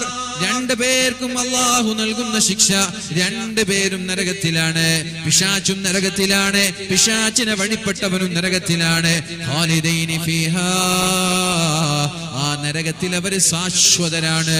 ഖാലിദൈനി ഫീഹാ, ശാശ്വതരെന്ന് പറഞ്ഞാൽ പിന്നെ സ്വർഗ്ഗത്തിലേക്ക് എത്താൻ കഴിയില്ല. വദാലിക ജസാഉൽ ളാലിമീൻ, അക്രമികളായ ആളുകൾക്ക് അല്ലാഹു നൽകാൻ പോകുന്ന ശിക്ഷയാണ് അത്രേ ഇത്. അതുകൊണ്ട് പ്രിയപ്പെട്ടവരെ, ചീത്ത കൂട്ടുകെട്ടുകളിൽ നിന്ന് മാറി നിൽക്കാൻ നമ്മൾ തയ്യാറാവുക. ലഹരിയിലേക്ക് നയിക്കുന്ന ഫ്രണ്ട്സ് നമ്മൾക്ക് വേണ്ട. ചങ്ങാതിമാരാണ്, ലോകത്തുള്ള എല്ലാവരെയും തെറ്റിലേക്ക് ക്ഷണിക്കുന്നത് ചങ്ങാതിമാരാണ്. വീട്ടിൽ നിന്നല്ലല്ലോ നിങ്ങൾക്ക് സിനിമ കാണാൻ തിയേറ്ററിലേക്ക് കൊണ്ടുപോയത്, നിങ്ങളുടെ ജ്യേഷ്ഠന്മാരല്ലയോ? അല്ലല്ലോ. പ്രിയപ്പെട്ട സഹോദരിമാരെ, കോളേജിലേക്കെന്ന് പറഞ്ഞ് വീട്ടിൽ നിന്നിറങ്ങിയിട്ട് പർദ്ദ മാറ്റി സിനിമയിലേക്ക് പോകുമ്പോൾ നിങ്ങളെ ഗൈഡ് ചെയ്തത്, നിങ്ങളെ നയിച്ചത് നിങ്ങളുടെ വീട്ടിലുള്ള ജ്യേഷ്ഠന്മാരല്ലല്ലോ, നിങ്ങളുടെ സുഹൃത്തുക്കളല്ലേ? നിങ്ങളെ മയക്കുമരുന്ന് ഉപയോഗിക്കാൻ ആദ്യമായി പഠിപ്പിച്ചത് നിങ്ങളുടെ സുഹൃത്തുക്കളല്ലേ? അതുകൊണ്ട് പ്രിയപ്പെട്ടവരെ, ചീത്ത കൂട്ടുകെട്ടുകളിൽ പെടാതിരിക്കാൻ ശ്രമിക്കുക. നമ്മൾ മോശമായി കഴിഞ്ഞാൽ അവന് കൈമലർത്തും, എനിക്കറിയില്ല, ഞാൻ നിങ്ങളുടെ കൂടെയില്ല. എന്നാൽ ആഖിറത്തിലെത്തിയാൽ രണ്ടുപേരും നരകത്തിലായിരിക്കുമെന്ന് പരിശുദ്ധ ഖുർആൻ. എന്നാൽ അർശിന്റെ തണൽ ലഭിക്കുന്ന രണ്ട് ചങ്ങാതിമാരെ കുറിച്ച് അല്ലാഹു പറയുന്നുണ്ട്. വറജുലാനി ഫില്ലാഹിൽ കരീമി തഹാബബാ ബിഹാലി ഇഫ്തിറാഖിൻ മിൻഹുമാ വവിസാലി. രണ്ട് ചങ്ങാതിമാരുണ്ട്, രണ്ട് സുഹൃത്തുക്കളുണ്ട്. അവർ സ്നേഹിച്ചത് അല്ലാഹുവിന്റെ മാർഗത്തിലാണ്, അവർ ഇഷ്ടപ്പെട്ടത് അല്ലാഹുവിന്റെ മാർഗത്തിലാണ്. ഇഷ്ടപ്പെടാനുള്ള കാരണം അയാൾ നിങ്ങളൊരു ദീനീ ബോധമുള്ള ആളായതുകൊണ്ട് നിങ്ങളോട് ഇഷ്ടം തോന്നി. അങ്ങനെ അല്ലാഹുവിന്റെ മാർഗത്തിൽ സ്നേഹിക്കുന്ന രണ്ട് ചങ്ങാതിമാർക്ക് അല്ലാഹു നാളെ അർശിന്റെ തണൽ നൽകുമെന്ന് പരിശുദ്ധ റസൂലുള്ളാഹി സ്വല്ലല്ലാഹു അലൈഹി വസല്ലം നമ്മോട് പഠിപ്പിക്കുന്നുണ്ടല്ലോ. നബി തങ്ങൾ പറഞ്ഞു, ലാ യുഅ്മിനു അഹദുക്കും, നിങ്ങൾ ഒരാളും മുഅ്മിനാകാൻ പോകുന്നില്ല ഏതുവരെ? നിങ്ങൾ പരസ്പരം സ്നേഹിക്കുന്നത് വരെ. പരസ്പരം സ്നേഹിക്കാതെ നിങ്ങൾ ആരും മുഅ്മിനാവൂല. മുഅ്മിനായാലേ അല്ലാഹു നമ്മൾക്ക് സ്വർഗ്ഗം നൽകുള്ളൂ. മുഅ്മിനാവാനുള്ള വഴി എന്താണ്? പരസ്പരം അല്ലാഹുവിന്റെ മാർഗത്തിൽ സ്നേഹിക്കുക എന്നുള്ളതാണ്. അതുകൊണ്ട് നല്ല ചങ്ങാതിമാരുണ്ടായാൽ പ്രിയപ്പെട്ടവരെ, സ്വർഗ്ഗത്തിലേക്കുള്ള വഴി എളുപ്പമാണെന്ന് അല്ലാഹുവിന്റെ ഹബീബായ റസൂലുള്ളാഹി സ്വല്ലല്ലാഹു അലൈഹി വസല്ലം. നല്ല സുഹൃത്തുക്കളുണ്ടാവും, മോശപ്പെട്ട തിന്മയിലേക്ക് നയിക്കുന്ന തെമ്മാടികളായ സുഹൃത്തുക്കളല്ല. മാലിക് ദീനാർ എന്ന് പറയുന്ന ഈ മനുഷ്യന്റെ പ്രശ്നം എന്താ? ഇയാളുടെ കൂട്ടുകാരൊക്കെ തെമ്മാടികളാണ്, കള്ളു കുടിക്കുന്നവരാണ്, വ്യഭിചരിക്കുന്നവരാണ്, പലിശ തിന്നുന്നവരാണ്, അക്രമികളാണ്. പക്ഷേ അവരിൽ നിന്ന് വിട്ടു നിൽക്കാൻ തുടങ്ങി. ഒരു കുട്ടിയുണ്ടായപ്പോൾ കുട്ടിയുടെ കൂടെ കളിക്കാൻ തുടങ്ങിയപ്പോ എല്ലാ തെറ്റുകളും നിർത്തിയ മൂപ്പര് നന്നായി, നല്ലൊരു മനുഷ്യനായി. പെട്ടെന്നാണ് ഒരു 3 വയസ്സാകുമ്പോൾ അദ്ദേഹത്തിന്റെ കുഞ്ഞ് മരിച്ചു പോകുന്നത്. 3 വയസ്സാകുമ്പോൾ അദ്ദേഹത്തിന്റെ ഫാത്തിമ എന്ന പേരുള്ള ആ പൊന്നോമന മകൾ ലോകത്തോട് വിട പറഞ്ഞു പോകുന്നുണ്ട്. പ്രിയപ്പെട്ടവരെ, ടെൻഷൻ കാരണം വീണ്ടും ചങ്ങാതിമാരെ സമീപിക്കുകയാണ്. വീണ്ടും പഴയതുപോലെ തെമ്മാടിയായി ജീവിക്കാൻ തുടങ്ങി. അങ്ങനെ കള്ള് കുടിച്ച് കുടിച്ച് കുടിച്ച് കുടിച്ച് മൂക്കറ്റം വരെ കുടിച്ച് ബോധം കെട്ട് കിടക്കുമ്പോഴാണ് ഒരു സ്വപ്നം കാണുന്നത്. ആ സ്വപ്നത്തിൽ അയാൾ കണ്ടത് അദ്ദേഹത്തെ പിന്നാലെ നരകത്തിലേക്ക് ഓടിച്ചു വരുന്ന വലിയൊരു സർപ്പത്തെയാണ്, ഒരു പാമ്പിനെയാണ്. ഓടി ഓടി ഓടി നരകത്തിന്റെ മുന്നിലെത്തി. എവിടെ നിന്നും ഓടി അവസാനം തന്റെ പിഞ്ചോമന പൈതലായ ഫാത്തിമ എന്ന് പറയുന്ന കുട്ടിയും വേറെയും ഒരുപാട് കുട്ടികൾ കളിച്ചുകൊണ്ടിരിക്കുന്ന ഒരു മലഞ്ചെരുവിലേക്ക് എത്തി. ആ മലഞ്ചെരുവിലേക്ക് എത്തിയപ്പോൾ മക്കളെല്ലാവരും പറഞ്ഞു, ഫാത്തിമ, നിന്റെ ഉപ്പയല്ലയോ അത്? ആ ഉപ്പയെ നിനക്ക് രക്ഷപ്പെടുത്തിക്കൂടെ? പിന്നാലെ കടിക്കാനും വിഴുങ്ങാനും വരുന്ന ഭീമാകാരമായ സർപ്പമുണ്ട്. ആ മകൾ ഉപ്പയെ കോരിയെടുത്ത് മടിയിലേക്ക് വെക്കുന്നുണ്ട്. ആ മടിയിൽ വെച്ചിട്ട് ഉപ്പയുടെ ചെവിയിലൂടെ ഓതിക്കൊടുത്ത ആയത്താണ് അലം യഅനി ലില്ലദീന ആമനൂ അൻ തഖ്ശാ ഖുലൂബുഹും ലിദിക്രില്ലാഹ്. അല്ലാഹുവിനെ പേടിച്ച് നന്നാവാനുള്ള സമയമായിട്ടില്ലേ ഉപ്പ? ഇത് കേട്ടപ്പോൾ സ്വപ്നത്തിൽ നിന്ന് ഞെട്ടിയുണർന്നു. ബലാ വഖദ് ആൻ, ആയിട്ടുണ്ട്, നന്നാവാനുള്ള സമയമായിട്ടുണ്ട്. വേറെ ഒന്നും ആലോചിക്കാതെ കുളിച്ചു, വുളു ചെയ്തു, നിസ്കരിക്കാൻ തുടങ്ങി. വാങ്കിന്റെ വിളി കേട്ടപ്പോൾ പള്ളിയിലേക്ക് പോയി ജമാഅത്തിൽ പങ്കെടുത്തു. സുബഹി നിസ്കാരത്തിന്റെ 1ാമത്തെ റക്അത്തിൽ പള്ളിയുടെ ഇമാം ഓതിയ ആയത്തും ഇതേ ആയത്താണ്. അലം യഅ്നി ലില്ലദീന ആമനൂ അൻ തഖ്ശഅ ഖുലൂബുഹും ലിദിക്രില്ലാഹ്. എന്റെ മുഅ്മിനീങ്ങളെ, നിങ്ങൾക്ക് നന്നാവാനുള്ള സമയമായിട്ടില്ലേ? ആരെയാണ് നിങ്ങൾ കാത്തു നിൽക്കുന്നത്?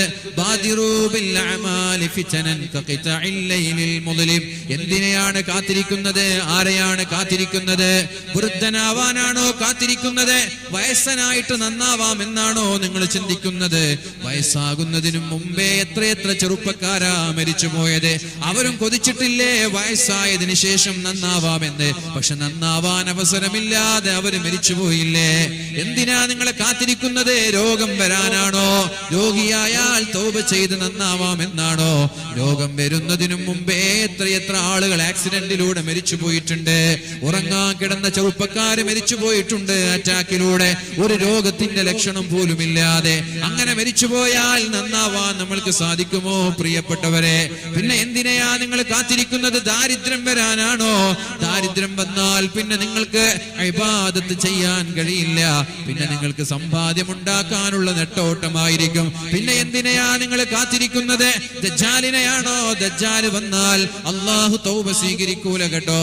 ദജ്ജാൽ ഇറങ്ങിക്കഴിഞ്ഞാൽ അല്ലാഹു തൗബ സ്വീകരിക്കൂല.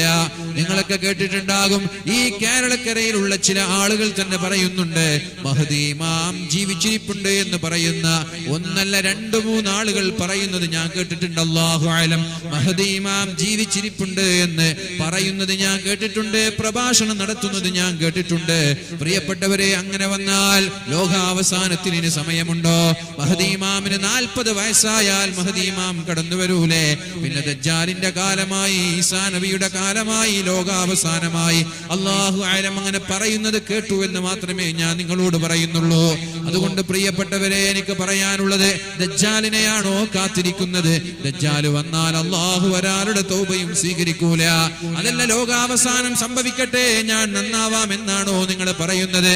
എന്നാ പിന്നെ പറയണ്ടല്ലോ, ലോകാവസാനം സംഭവിച്ചു കഴിഞ്ഞാൽ പിന്നെ എപ്പോഴാ നമ്മൾ തൗബ ചെയ്യുക? അതുകൊണ്ട് നാളെ 40 കഴിയട്ടെ, ഉംറ ചെയ്യട്ടെ, ഹജ്ജ് ചെയ്യട്ടെ, കല്യാണം കഴിയട്ടെ, മക്കളുണ്ടാവട്ടെ, 60 വയസ്സാകട്ടെ എന്ന് ചിന്തിക്കാതെ ഈ സമയത്ത് നന്നാവാൻ നമ്മൾ തീരുമാനിക്കുക. ഈ സമയം, ഇന്നത്തെ ഈ സമയം, ഇതേ സമയം നാളെ ഇല്ല. നാളെ എന്നൊരു വാക്ക് പരിശുദ്ധമായ ഇസ്ലാമിനില്ല പ്രിയപ്പെട്ടവരെ. ഈ സമയം കൊണ്ട് റബ്ബിലേക്ക് മടങ്ങിയാൽ അല്ലാഹു നമ്മുടെ തൗബ സ്വീകരിക്കും. അല്ലാഹു നമ്മെ നല്ലവരിൽ ഉൾപ്പെടുത്തുകയും ചെയ്യും. അല്ലാഹു തൗഫീഖ് ചെയ്യട്ടെ. അങ്ങനെ മഹാനായ മാലിക് ദീനാർ എന്നവർ ലോകം കണ്ട പ്രഗൽഭനായ സാഹിദായി മാറി, സൂഫി വര്യനായി മാറി. അദ്ദേഹത്തിന്റെ ചരിത്രകാലം വളരെ മോശമായിരുന്നല്ലോ. എന്ന് വെച്ച് അയാൾ സൂഫി വര്യനായപ്പോ നിങ്ങൾ പണ്ട് കള്ളു കുടിച്ചിട്ടില്ലേ എന്ന് ലോകത്താരും ചോദിച്ചിട്ടില്ല. നിങ്ങൾ പണ്ട് തോന്നിവാസിയായിട്ടില്ലേ എന്ന് ലോകത്താരും ചോദിച്ചിട്ടില്ല. ലോകത്തുള്ള പല ഗ്രന്ഥങ്ങളിലും ഈ മാലിക് ദിനാറിനെ കുറിച്ചുള്ള പരാമർശങ്ങൾ കാണാം. അതേപോലെ തന്നെ മറ്റൊരു സാത്വികനായ സൂഫി വര്യനാണ് ഫുളൈൽ ഇബ്നു ഇയാദ് എന്ന് പറയുന്ന പണ്ഡിതൻ. അദ്ദേഹം ഒരു കൊള്ളക്കാരനായിരുന്നു, ഒരു കൊള്ളത്തലവനായിരുന്നു ഫുളൈൽ ഇബ്നു ഇയാദ് എന്നവരെ. ആ കൊള്ളത്തലവന് ഒരു പെണ്ണിനോട് പ്രേമം തോന്നി, പെണ്ണിനോട് ഇഷ്ടം തോന്നിയിട്ട് പെണ്ണിന്റെ വീട്ടിലേക്ക് മതിൽ ചാടി കടക്കാൻ നിൽക്കുമ്പോൾ ആ പെണ്ണിന്റെ വീടിന്റെ അകത്തളങ്ങളിൽ നിന്ന് പരിശുദ്ധമായ ഖുർആന്റെ പാരായണം കേട്ടോ. ഏതാണ് ആ ആയത്തെന്നറിയോ? അലം യഅ്നി ലില്ലദീന ആമനൂ അൻ തഖ്ശഅ ഖുലൂബുഹും ലിദിക്രില്ലാഹ്. അല്ലാഹുവിനെ പേടിച്ച് നന്നാവാനുള്ള സമയമായിട്ടില്ലേ എന്ന് കൊള്ളത്തലവനായ ഫുളൈൽ ഇബ്നു ഇയാദും കേൾക്കാനിടയായി. ഭാര്യ കാമുകിയുടെ വീട്ടിലേക്ക് മതിൽ ചാടി കടന്നു പോവാൻ നിൽക്കാണ്, വ്യഭിചരിക്കാൻ വേണ്ടി. ഈ ആയത്ത് കേട്ടപ്പോൾ കൊള്ളത്തലവന്റെ ഖൽബ് പോലും മാറിപ്പോയി. അദ്ദേഹം വിളിച്ചു പറഞ്ഞു, ബലാ വഖദ് ആൻ. അല്ലാഹുവേ, നന്നാവാനുള്ള സമയമായിട്ടുണ്ട്, ഞാനില്ല വ്യഭിചാരത്തിന്. തിരിച്ചു പോകുമ്പോഴാണ് ചില ആളുകൾ ഇങ്ങനെ ചർച്ച ചെയ്യുന്നത്, ഇന്ന് രാത്രി ഞങ്ങൾക്ക് ഇവിടെ താമസിക്കാം, ഈ വഴിയിലൂടെ യാത്ര ചെയ്താൽ ഫുളൈലും കൂട്ടരും ഞങ്ങൾ ആക്രമിക്കാനുള്ള സാധ്യതയുണ്ട്, ഞങ്ങളുടെ കച്ചവട സാമഗ്രികൾ കൊള്ളയടിക്കാനുള്ള സാധ്യതയുണ്ട്, അതുകൊണ്ട് ഇന്നിവിടെ താമസിച്ച് നാളെ പോകാം, പകലിൽ പോകാം, വെളിച്ചമായാൽ പോകാമെന്ന് മുസ്ലിമീങ്ങളായ ചില ആളുകൾ ചർച്ച ചെയ്യുന്നത് കണ്ടപ്പോൾ അദ്ദേഹത്തിന്റെ ഖൽബ് നൊന്ത നോവാൻ തുടങ്ങി, വേദനിക്കാൻ തുടങ്ങി. പിന്നെ ഒന്നും ആലോചിച്ചില്ല. എല്ലാ കള്ളത്തരങ്ങളും തോന്നിവാസങ്ങളും നിർത്തിയിട്ട് നേരെ പോയത് ഹറമിലേക്കാണ്. ആ ഹറമിന്റെ ചുറ്റുവട്ടത്തിൽ നിന്ന് പഠിച്ചു. ലോകം കണ്ട പ്രഗൽഭനായ സൂഫി വിദ്യനായി മാറി മഹാനായ ഫുളൈൽ ഇബ്നു ഇയാദ് എന്നവർ. ഇദാ സുൽസിലത്തിൽ അർളു സിൽസാലാ വഅഖ്റജത്തിൽ അർളു അത്ഖാലഹാ وقال الإنسان ما لها يومئذ تحدث أخبارها എന്ന പരിശുദ്ധമായ ഖുർആന്റെ ആയത്ത് കേട്ടിട്ട് ഇശാ നിസ്കാരം കഴിഞ്ഞ് കരയാൻ തുടങ്ങിയതാണ് ഫുളൈൽ ഇബ്നു ഇയാദ് എന്നവരെ. ഏതുവരെ കരഞ്ഞു എന്നറിയോ? പള്ളിയിലുള്ള മുക്രിക്ക നിസ്കാരം കഴിഞ്ഞ് സുന്നത്ത് കഴിഞ്ഞ് വാതിൽ പൂട്ടി വീട്ടിലേക്ക് പോയി. പിറ്റേ ദിവസം സുബ്ഹി ബാങ്ക് കൊടുക്കാൻ പള്ളിയിലേക്ക് വരുമ്പോൾ ഫുളൈൽ ഇബ്നു ഇയാദ് എന്നവർ പള്ളിയുടെ ഒരു മൂലയിൽ ഇരുന്നിട്ട് يومئذ تحدث أخبارها فمن يعمل مثقال ذرة خيرا يره. ഒരു ചെറിയ നന്മ ചെയ്താൽ അതിന് പ്രതിഫലം നൽകുന്ന റബ്ബേ, ചെറിയ ഒരു തെറ്റ് ചെയ്താൽ അതിന്റെ പേരിൽ ശിക്ഷിക്കുന്ന റബ്ബേ എന്ന് പറഞ്ഞ് കരയുകയാണ്. ഇശാ നിസ്കാരം കഴിഞ്ഞു തുടങ്ങിയതാണ്. സുബ്ഹി ബാങ്കിന്റെ സമയമായപ്പോ അദ്ദേഹത്തോട് പറഞ്ഞു സുബ്ഹി ബാങ്ക് കൊടുക്കാനായി. അപ്പോഴാണ് സുബ്ഹി ബാങ്ക് കൊടുക്കാനായി എന്ന് ഫുളൈൽ ഇബ്നു ഇയാദ് തങ്ങൾക്കറിയുന്നത്. അങ്ങനെ ലോകം കണ്ട സാത്വികനായ പണ്ഡിതനും ആബിദും ആലിമും സാഹിദും ത്യാഗിയും സൂഫിയുമായ ഫുളൈൽ ഇബ്നു ഇയാദ് എന്നവർക്കൊരു ചരിത്രമുണ്ട്. അദ്ദേഹത്തിന്റെ യൗവനകാലം കൊള്ളത്തലവനായിരുന്നു, തോന്നിവാസിയായിരുന്നു. അതുപോലെ വ്യഭിചാരങ്ങൾക്കും തോന്നിവാസങ്ങൾക്കും നമ്മൾ ആരും ഇറങ്ങിയിട്ടില്ലല്ലോ. അതുകൊണ്ട് ഒരു സെക്കൻഡ് മതി. അള്ളാഹുവിലേക്ക് തൗബ ചെയ്ത് മടങ്ങാൻ ദിവസങ്ങളുടെ ആവശ്യമില്ല. അള്ളാഹു നമ്മെ സ്വീകരിക്കാനും ദിവസങ്ങളുടെ ആവശ്യമില്ല. മഹാനായ ഉമർ ഇബ്നുൽ ഖത്താബ് റളിയല്ലാഹു അൻഹു ഉക്കാല ചന്തയിലുള്ള ധിക്കാരിയായിരുന്നു, വെല്ലുവിളിയായിരുന്നു, ഗുണ്ടയായിരുന്നു. അവിടെ വരുന്ന ആളുകൾക്ക് ഉമർ തങ്ങളെ പേടിയായിരുന്നു. അള്ളാഹുവിന്റെ ഹബീബിന്റെ തലയെടുക്കാൻ വേണ്ടി പോകുമ്പോഴല്ലേ വീട്ടിൽ നിന്ന് പരിശുദ്ധമായ ഖുർആനിന്റെ ആയത്ത് കേൾക്കുന്നത്. ത്വാഹാ മാ അൻസൽനൽ ഖുർആന ലിതശ്ഖാ. അള്ളാഹുവിന്റെ ഹബീബേ, ഈ പരിശുദ്ധമായ ഖുർആൻ ഞാൻ ഇറക്കി തന്നത് ആരും പരാജയപ്പെടാനല്ല, ആരും തോറ്റുപോവാനല്ല. തദ്കിറതൻ ലിമൻ യഖ്ശാ. അള്ളാഹുവിനെ പേടിക്കുന്നവർക്ക് ഒരു ഉത്ബോധനമാണ്, ഒരു വഅലാണ്, ഒരു ഉപദേശമാണ്, ഒരു സന്ദേശമാണ് പരിശുദ്ധമായ ഖുർആൻ. ഈ ആയത്ത് കേട്ടപ്പോൾ ഗുണ്ടാത്തലവൻ എന്ന് പറയുന്ന ഉക്കാല ചന്തയെ വിറപ്പിച്ചിരുന്ന ഉമർ ഇബ്നുൽ ഖത്താബ് റളിയല്ലാഹു അൻഹുവിന്റെ ഖൽബ് പോലും ലോലമായിട്ട് അള്ളാഹുവിന്റെ ഹബീബിന്റെ മുന്നിലേക്ക് വന്ന് മുസ്ലിമായപ്പോ ലോകം കണ്ട പ്രഗൽഭനായ ഭരണാധികാരിയായി മാറിയില്ലയോ ഉമർ ഇബ്നുൽ ഖത്താബ് എന്നവർ. അതുകൊണ്ട് പ്രിയപ്പെട്ടവരെ, ഗതകാലം നോക്കി ദുഃഖിച്ചിരിക്കാതെ അഫല്ലാഹു അമ്മാ സലഫ്, അഫല്ലാഹു അമ്മാ സലഫ്. അല്ലാഹു നമ്മുടെ ജീവിതത്തിൽ പഴയ കാലത്ത് വന്നു പോയത് അല്ലാഹു നമ്മൾക്ക് മാപ്പ് തരട്ടെ, അല്ലാഹു നമ്മൾക്ക് പുറത്തു തരട്ടെ. എന്റെ പ്രിയപ്പെട്ട യുവാക്കളെ, ഇനിയുള്ള കാലം അല്ലാഹുവിന് വേണ്ടി സമർപ്പിക്കാൻ നമ്മൾ തയ്യാറാവണം. ഇസ്തിഗ്ഫാർ ഇങ്ങനെ വർദ്ധിപ്പിക്കണം. നമ്മൾ അസ്തഗ്ഫിറുല്ലാഹ് അസ്തഗ്ഫിറുല്ലാഹ് എന്ന് ചൊല്ലുന്ന ഒരു സമുദായത്തിലേക്ക് അല്ലാഹുവിന്റെ ശിക്ഷ ഇറങ്ങൂല. അസ്തഗ്ഫിറുല്ലാഹ് എന്ന് ചൊല്ലുന്ന ഈ നാട്ടിലുള്ള ബഹുഭൂരിഭാഗം ആളുകൾ ഇസ്തിഗ്ഫാർ വർദ്ധിപ്പിക്കുന്നവരാണെങ്കിൽ ഈ നാട്ടിലേക്ക് അല്ലാഹുവിന്റെ ശിക്ഷ ഇറങ്ങൂല എന്ന് പരിശുദ്ധ ഖുർആൻ. വമാ കാന അല്ലാഹു ലിയുഅദ്ദിബഹും വഅൻത ഫീഹിം വമാ കാന അല്ലാഹു മുഅദ്ദിബഹും വഹും യസ്തഗ്ഫിറൂൻ. അല്ലാഹുവിന്റെ ഹബീബേ, നിങ്ങൾ ജീവിച്ചിരിക്കുന്ന കാലത്ത് നിങ്ങളുടെ സമുദായത്തെ ഞാൻ ശിക്ഷിക്കൂല.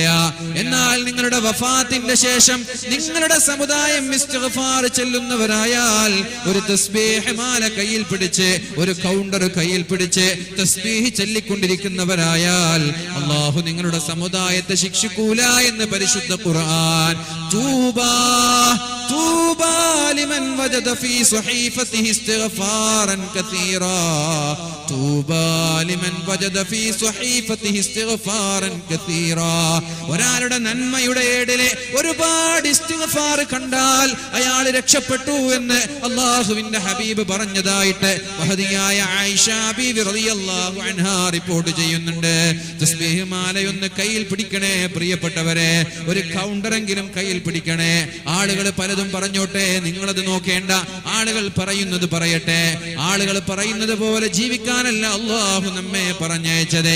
ആളുകൾ എന്ത് ചിന്തിക്കുമെന്ന് വിചാരിച്ച് നിങ്ങൾ ചെയ്യുന്ന നന്മയെ നിങ്ങൾ തടയരുത്. നിങ്ങൾ ചെയ്യുന്ന നന്മയിൽ നിന്ന് വിട്ടു നിൽക്കരുത്. ആളുകൾ അവർക്ക് തോന്നുന്നത് പറയട്ടെ. നിങ്ങൾ ഇസ്തിഗ്ഫാർ വർദ്ധിപ്പിക്കണേ, തസ്ബീഹ് വർദ്ധിപ്പിക്കണേ, അസ്തഗ്ഫിറുല്ലാഹ്. പരിശുദ്ധമായ റജബ് മാസമാണ് നമ്മോട് ഇവിടെ പറഞ്ഞു പോയത്. ആ റജബിന്റെ പ്രത്യേകത, റജബ് എന്ന് പറഞ്ഞാൽ ഇസ്തിഗ്ഫാർ വർദ്ധിപ്പിക്കേണ്ട മാസമായിരുന്നു. റജബുൻ ഷഹ്റുല്ലാഹ്, റജബ് അല്ലാഹുവിന്റെ മാസമാണ്.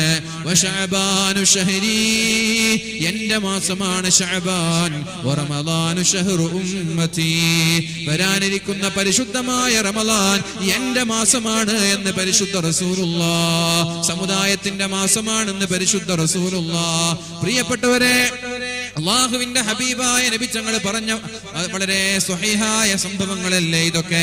റജബു ഷഹ്റുല്ലാഹ്, അല്ലാഹുവിന്റെ മാസമാണ് റജബ് എന്ന് പറഞ്ഞാൽ. ആ റജബിൽ ഒരുപാട് ഇസ്തിഗ്ഫാർ ചൊല്ലണേ. ശഅബാനു ഷഹ്രി, പരിശുദ്ധമായ ശഅബാൻ മാസം എന്റെ മാസമാണ്. ഇന്നല്ലാഹ വമലായികതഹു യുസല്ലൂന അലൻ നബി യാ അയ്യുഹല്ലദീന ആമനൂ സ്വല്ലൂ അലൈഹി വസല്ലിമൂ തസ്ലീമാ. അല്ലാഹുവും അവന്റെ മാലാക്കമാരും അല്ലാഹുവിന്റെ ഹബീബിന്റെ പേരിൽ സ്വലാത്ത് ചൊല്ലുന്നുണ്ട്. അതുകൊണ്ട് പ്രിയപ്പെട്ട മുഅ്മിനീങ്ങളെ, സ്വല്ലൂ അലൈഹി വസല്ലിമൂ തസ്ലീമാ, നിങ്ങളും അല്ലാഹുവിന്റെ ഹബീബിന്റെ പേരിൽ സ്വലാത്ത് ചൊല്ലണേ. അല്ലാഹുവല്ലേ ലോകത്തിന്റെ സൃഷ്ടാവ്. ശ്രദ്ധിച്ചോ, ഈ ആയത്തിന്റെ മഹത്വം നിങ്ങൾ ആലോചിക്കണേ പ്രിയപ്പെട്ടവരെ. എല്ലാ ജുമുഅ നിസ്കാരത്തിന്റെ തൊട്ടു മുമ്പ് പള്ളിയിൽ വെച്ച് ഖതീബിന്റെ പ്രഭാഷണത്തിൽ ഖുതുബയിൽ നിങ്ങൾ ഇത് കേൾക്കാറുണ്ട്. പക്ഷേ ഇതിന്റെ അർത്ഥം നിങ്ങൾ ആലോചിച്ചിട്ടുണ്ടോ? ഇന്നല്ലാഹ്, അല്ലാഹു സ്വലാത്ത് ചൊല്ലുന്നുണ്ട്. അല്ലാഹുവിന് സ്വലാത്ത് ചൊല്ലേണ്ട ആവശ്യമെന്താ? അല്ലാഹുവല്ലേ സൃഷ്ടാവ്. മുഹമ്മദ് നബി സല്ലല്ലാഹു അലൈഹി വസല്ലം അല്ലാഹുവിന്റെ സൃഷ്ടിയല്ലയോ? അല്ലാഹു എന്താ പരിശുദ്ധമായ സൂറത്തുൽ ഇസ്രായിൽ പറഞ്ഞത്? സുബ്ഹാനല്ലദീ യസ്റാ ബിഅബ്ദി, എന്റെ അടിമയുമായിട്ട് രാപ്രയാണം നടത്തിയപ്പോൾ അല്ലാഹു എത്ര പരിശുദ്ധനാണ്. അഥവാ അല്ലാഹുവിന്റെ അടിമയുടെ പേരിൽ അല്ലാഹു സ്വലാത്ത് ചൊല്ലുന്നുണ്ട്. വമലായികത, അല്ലാഹുവിന്റെ മലക്കുകളും സ്വലാത്ത് ചൊല്ലുന്നുണ്ട്. അതുകൊണ്ട് നിങ്ങൾക്ക് എന്തേ സ്വലാത്ത് ചൊല്ലാൻ ഇത്ര മടി? അല്ലാഹും ചൊല്ലുന്നുണ്ട്, മലക്കുകളും ചൊല്ലുന്നുണ്ട്, നമുക്ക് എന്താ ഇത്ര മടി? അപ്പൊ നമ്മൾ ഇത്ര ചൊല്ലണം. അല്ലാഹുക്ക് ഇപ്പൊ സ്വലാത്ത് ചൊല്ലേണ്ട ആവശ്യമുണ്ട്? നബിയുടെ പേരിൽ സ്വലാത്ത് ചൊല്ലേണ്ട ആവശ്യം അല്ലാഹുവിനുണ്ടോ? അല്ലാഹുവിന്റെ സൃഷ്ടിയല്ലേ, അബ്ദല്ലേ. എന്നിട്ട് പോലും അല്ലാഹു സ്വലാത്ത് ചൊല്ലി. എന്നാൽ നമ്മൾക്ക് വേണ്ടി കാരുണ്യമായി ഇറക്കപ്പെട്ട അല്ലാഹുവിന്റെ ഹബീബിന്റെ പേരിൽ, നമ്മൾക്ക് വേണ്ടി കരഞ്ഞുപോയ പരിശുദ്ധ ഹബീബിന്റെ പേരിൽ ആയിഷ ബീവി റളിയല്ലാഹു അൻഹാ അല്ലാഹുവിന്റെ ഹബീബിനോട് പറഞ്ഞു, യാ റസൂലല്ലാഹ്, നബി തങ്ങളുടെ മുഖം നല്ല സന്തോഷമുള്ള മുഖമാണെന്ന് മനസ്സിലായപ്പോ, നബി തങ്ങൾ നല്ല ഹാപ്പിയാണ് എന്ന് തിരിച്ചറിഞ്ഞപ്പോ, ഉദുല്ലാഹ ലി യാ റസൂലല്ലാഹ്, നബിയെ അല്ലാഹുവിനോട് എനിക്ക് വേണ്ടി ദുആ ചെയ്യുമോ നബിയെ? അല്ലാഹുവിനോട് എനിക്ക് വേണ്ടി പ്രാർത്ഥിക്കുമോ നബിയെ? ഉടനെ തന്നെ അല്ലാഹുവിന്റെ ഹബീബ് ദുആ ചെയ്തു, അല്ലാഹുമ്മഗ്ഫിർ ലി ആയിഷ, അല്ലാഹുവേ ആയിഷക്ക് നീ പുറത്തു കൊടുക്കണേ. അല്ലാഹ് മാ തഖദ്ദമ മിൻ ദംബിഹാ വമാ സലഫ്, അല്ലാഹുവേ ആയിഷ ബീവിയുടെ ജീവിതത്തിൽ വന്നുപോയ തെറ്റുകൾ, വമാ തഅഖർ, ഇനി വരാനിരിക്കുന്ന തെറ്റും നീ പുറത്തു കൊടുക്കണേ. അല്ലാഹ് വമാ അസറത് വമാ അഅലനത്, ആയിഷ ബീവി അറിയാതെ ചെയ്തത് പടച്ചവനെ നീ പുറത്തു കൊടുക്കണേ. അല്ലാഹ് ആയിഷ ബീവി പരസ്യമായി ചെയ്തത് പുറത്തു കൊടുക്കണേ. അല്ലാഹ് ഈ ദുആ കേട്ടപ്പോൾ ആയിഷ ബീവിക്ക് എന്തെന്നില്ലാത്ത സന്തോഷമായില്ലേ മുഅ്മിനീങ്ങളെ? സന്തോഷം കൊണ്ട് ചിരിച്ച് ചിരിച്ച് അല്ലാഹുവിന്റെ ഹബീബിന്റെ മേത്തേക്ക് മടിത്തട്ടിലേക്ക് ആയിഷ ബീവി വീണുപോയി. സന്തോഷം കൊണ്ട് പുഞ്ചിരിച്ചുകൊണ്ടല്ല, ചിരിച്ചുകൊണ്ട് അല്ലാഹുവിന്റെ ഹബീബിന്റെ മടിത്തട്ടിലേക്ക് വീണു. ഉടനെ തന്നെ നബി തങ്ങൾ ചോദിച്ചു, ഫായിഷ അയസുറുകി ദുആഇ, എന്റെ പ്രാർത്ഥന കാരണത്താൽ നീ സന്തോഷിച്ചോ ആയിഷ. അപ്പോൾ എന്താണ് ആയിഷ ബീവി പറഞ്ഞത്? എങ്ങനെയാണ് നബിയെ ഞാൻ സന്തോഷിക്കാതിരിക്കുക? അങ്ങനെ ഒരു ദുആ അല്ലേ നിങ്ങൾ നടത്തിയത്? എന്റെ കഴിഞ്ഞ പാപങ്ങൾ പൊറുക്കപ്പെടാൻ, ഇനി വരാനിരിക്കുന്ന പാപങ്ങൾ പൊറുക്കപ്പെടാൻ, രഹസ്യമായി ചെയ്തത് പൊറുക്കപ്പെടാൻ, പരസ്യമായി ചെയ്തത് പൊറുക്കപ്പെടാൻ. ഇനി എന്റെ ജീവിതത്തിൽ എന്ത് പാപമാണ് ഉണ്ടാവുക? ഞാൻ എങ്ങനെയാണ് സന്തോഷിക്കാതിരിക്കുക? സന്തോഷം കൊണ്ട് ഞാൻ ഇങ്ങനെ വീണുപോയതാണ് നബിയെ എന്ന് പറഞ്ഞപ്പോൾ അള്ളാന്റെ റസൂലിന്റെ മറുപടി എന്തായിരുന്നു? പ്രിയപ്പെട്ടവരെ, അള്ളാന്റെ ഹബീബിനെ മനസ്സിലാക്കാത്ത ഒരു സമുദായമായി നമ്മൾ മാറരുതേ. നബി തങ്ങളുടെ പേരിൽ അള്ളാഹു സ്വലാത്ത് ചൊല്ലുമ്പോൾ, നബി തങ്ങളുടെ പേരിൽ മലായികകൾ സ്വലാത്ത് ചൊല്ലുമ്പോ നമ്മൾ എന്തേ സ്വലാത്ത് ചൊല്ലാത്തത്? അള്ളാഹുവിന്റെ ഹബീബ് പറഞ്ഞ മറുപടി, ഹാകദാ ദുആഇ ലിജമീഇ ഉമ്മത്തി. എന്റെ 5 നേരത്തെ നിസ്കാര ശേഷം ഇതേ ഒരു പ്രാർത്ഥന എന്റെ സമുദായത്തിന് വേണ്ടി ഞാൻ എപ്പോഴും ദുആ ചെയ്യാറുണ്ട് എന്ന് പരിശുദ്ധ റസൂലുള്ളാഹ്. കേട്ടോ, മനസ്സിലാക്കിയോ? എന്റെ 5 നേരത്തെ നിസ്കാര ശേഷം, നബി തങ്ങളുടെ 5 നേരത്തെ നിസ്കാര ശേഷം ഓരോ ദിവസവും ഞാൻ എന്റെ സമുദായത്തിന് വേണ്ടി ദുആ ചെയ്യാറുണ്ട്. അല്ലാഹുവേ, എന്റെ സമുദായത്തിന്റെ കഴിഞ്ഞു പോയ പാപങ്ങളൊക്കെ പുറത്തു കൊടുക്കണേ അല്ലാ. വരാനിരിക്കുന്ന പാപങ്ങൾ പുറത്തു കൊടുക്കണേ അല്ലാ. രഹസ്യമായി ചെയ്തത് പുറത്തു കൊടുക്കണേ അല്ലാ.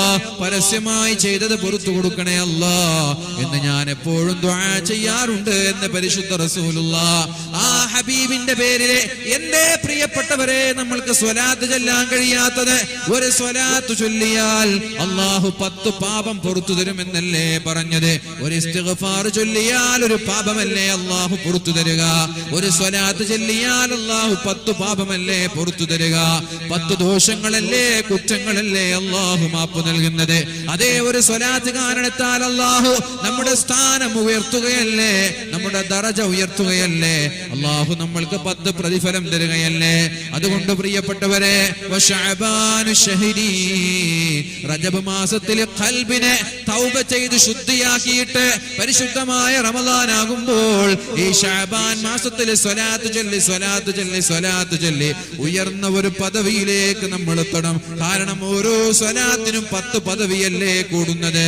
അങ്ങനെ പരിശുദ്ധമായ റമദാനായാൽ നന്മ ചെയ്യാനുള്ള ഒരു നന്മ ചെയ്യാൻ വേണ്ടി നമ്മുടെ ശരീരത്തെ ട്രെയിനിങ് നടത്തണം. നമ്മുടെ ശരീരം പാകപ്പെടണം. ഏതുപോലെ നമ്മൾ ഇങ്ങനെ കൃഷി ചെയ്യുന്ന സമയത്ത് ആദ്യമായി ഒരു പാടത്ത് വിത്തിടുന്നത് പോലെ റജബ് വിത്തിടാനുള്ള മാസമാണ്. ശഅബാൻ സ്വലാത്ത് ചൊല്ലി ഖൽബിലേക്ക് വെള്ളമൊഴിക്കുന്ന മാസമാണ്. ശഅബാൻ നമ്മൾ വെള്ളമൊഴിച്ച് കൃഷിയിലേക്ക് വളം നൽകേണ്ട മാസമാണ്.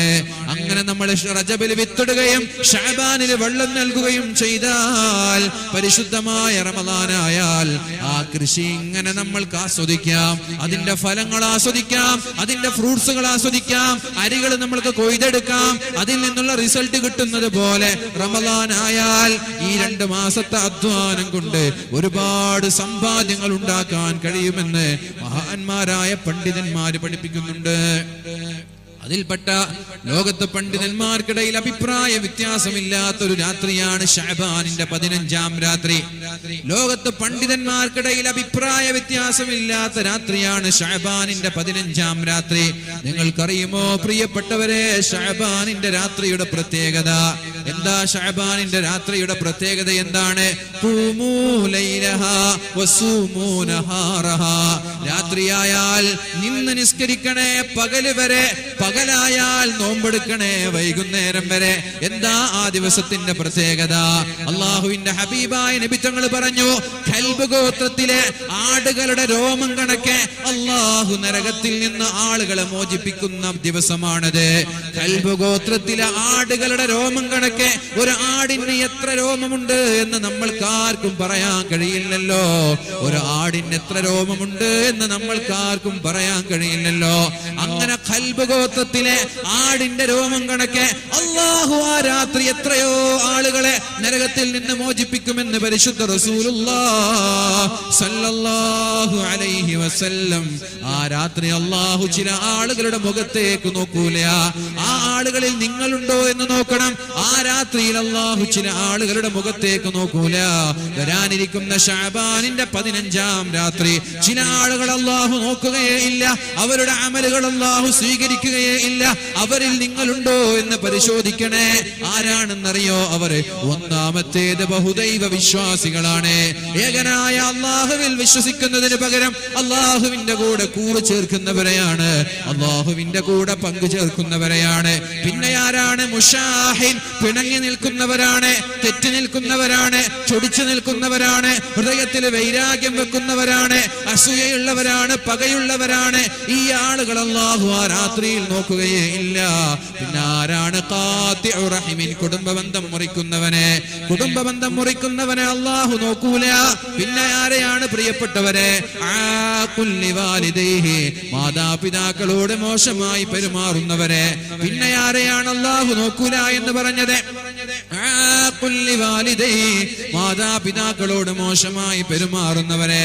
പിന്നെ ആരെയാണ്? മുദ്മിനു ഖംറിൻ, കഞ്ചാവിന്റെയും മയക്കുമരുന്നിന്റെയും അഡിക്റ്റായി തൗബ ചെയ്യാതെ ലഹരിയിൽ ജീവിക്കുന്ന ആളുകളെ അല്ലാഹു ആ രാത്രി നോക്കുകയില്ല.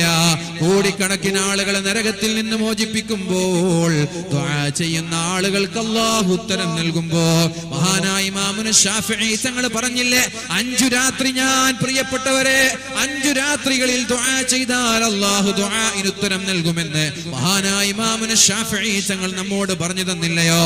ഏതൊക്കെയാണ് ആ രാത്രി? ഒന്ന് റജബിന്റെ ആദ്യ രാത്രിയാണ്, അത് കഴിഞ്ഞു പോയി. രണ്ടാമത്തേത് ശഅബാനിന്റെ 15-ാം രാത്രിയാണ്. ഇതാ നമ്മളിലേക്ക് കടന്നു വരികയാണ്.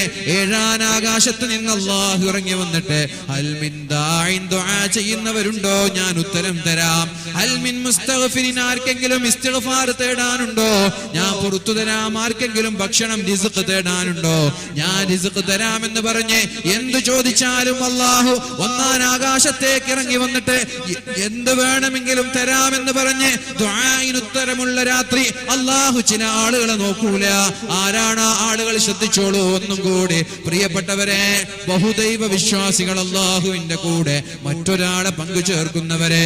പിന്നെ ആരാണ്? മുശാഹിൻ, പിണങ്ങി നിൽക്കുന്ന ആളുകളെ, ചൊടിച്ചു നിൽക്കുന്ന ആളുകളെ, വൈരാഗ്യവും പ്രതികാരവും വെച്ചു പുലർത്തുന്ന ആളുകളെ. പിന്നെ ആരാണ്? ഖാതിഉ റഹിമിൻ, കുടുംബബന്ധം വിച്ഛേദിച്ചു നിൽക്കുന്ന ആളുകളെ, കുടുംബക്കാരോട് പിണങ്ങി നിൽക്കുന്ന, മിണ്ടാതിരിക്കുന്ന ആളുകളെ. പിന്നെ ആരാണ്? വആഖുൽ ലിവാലിദൈഹി, മാതാപിതാക്കളോട് മോശമായി പെരുമാറുന്നവരെ, മാതാപിതാക്കളെ ബഹുമാനിക്കാത്തവരെ, റെസ്പെക്ട് ചെയ്യാത്തവരെ.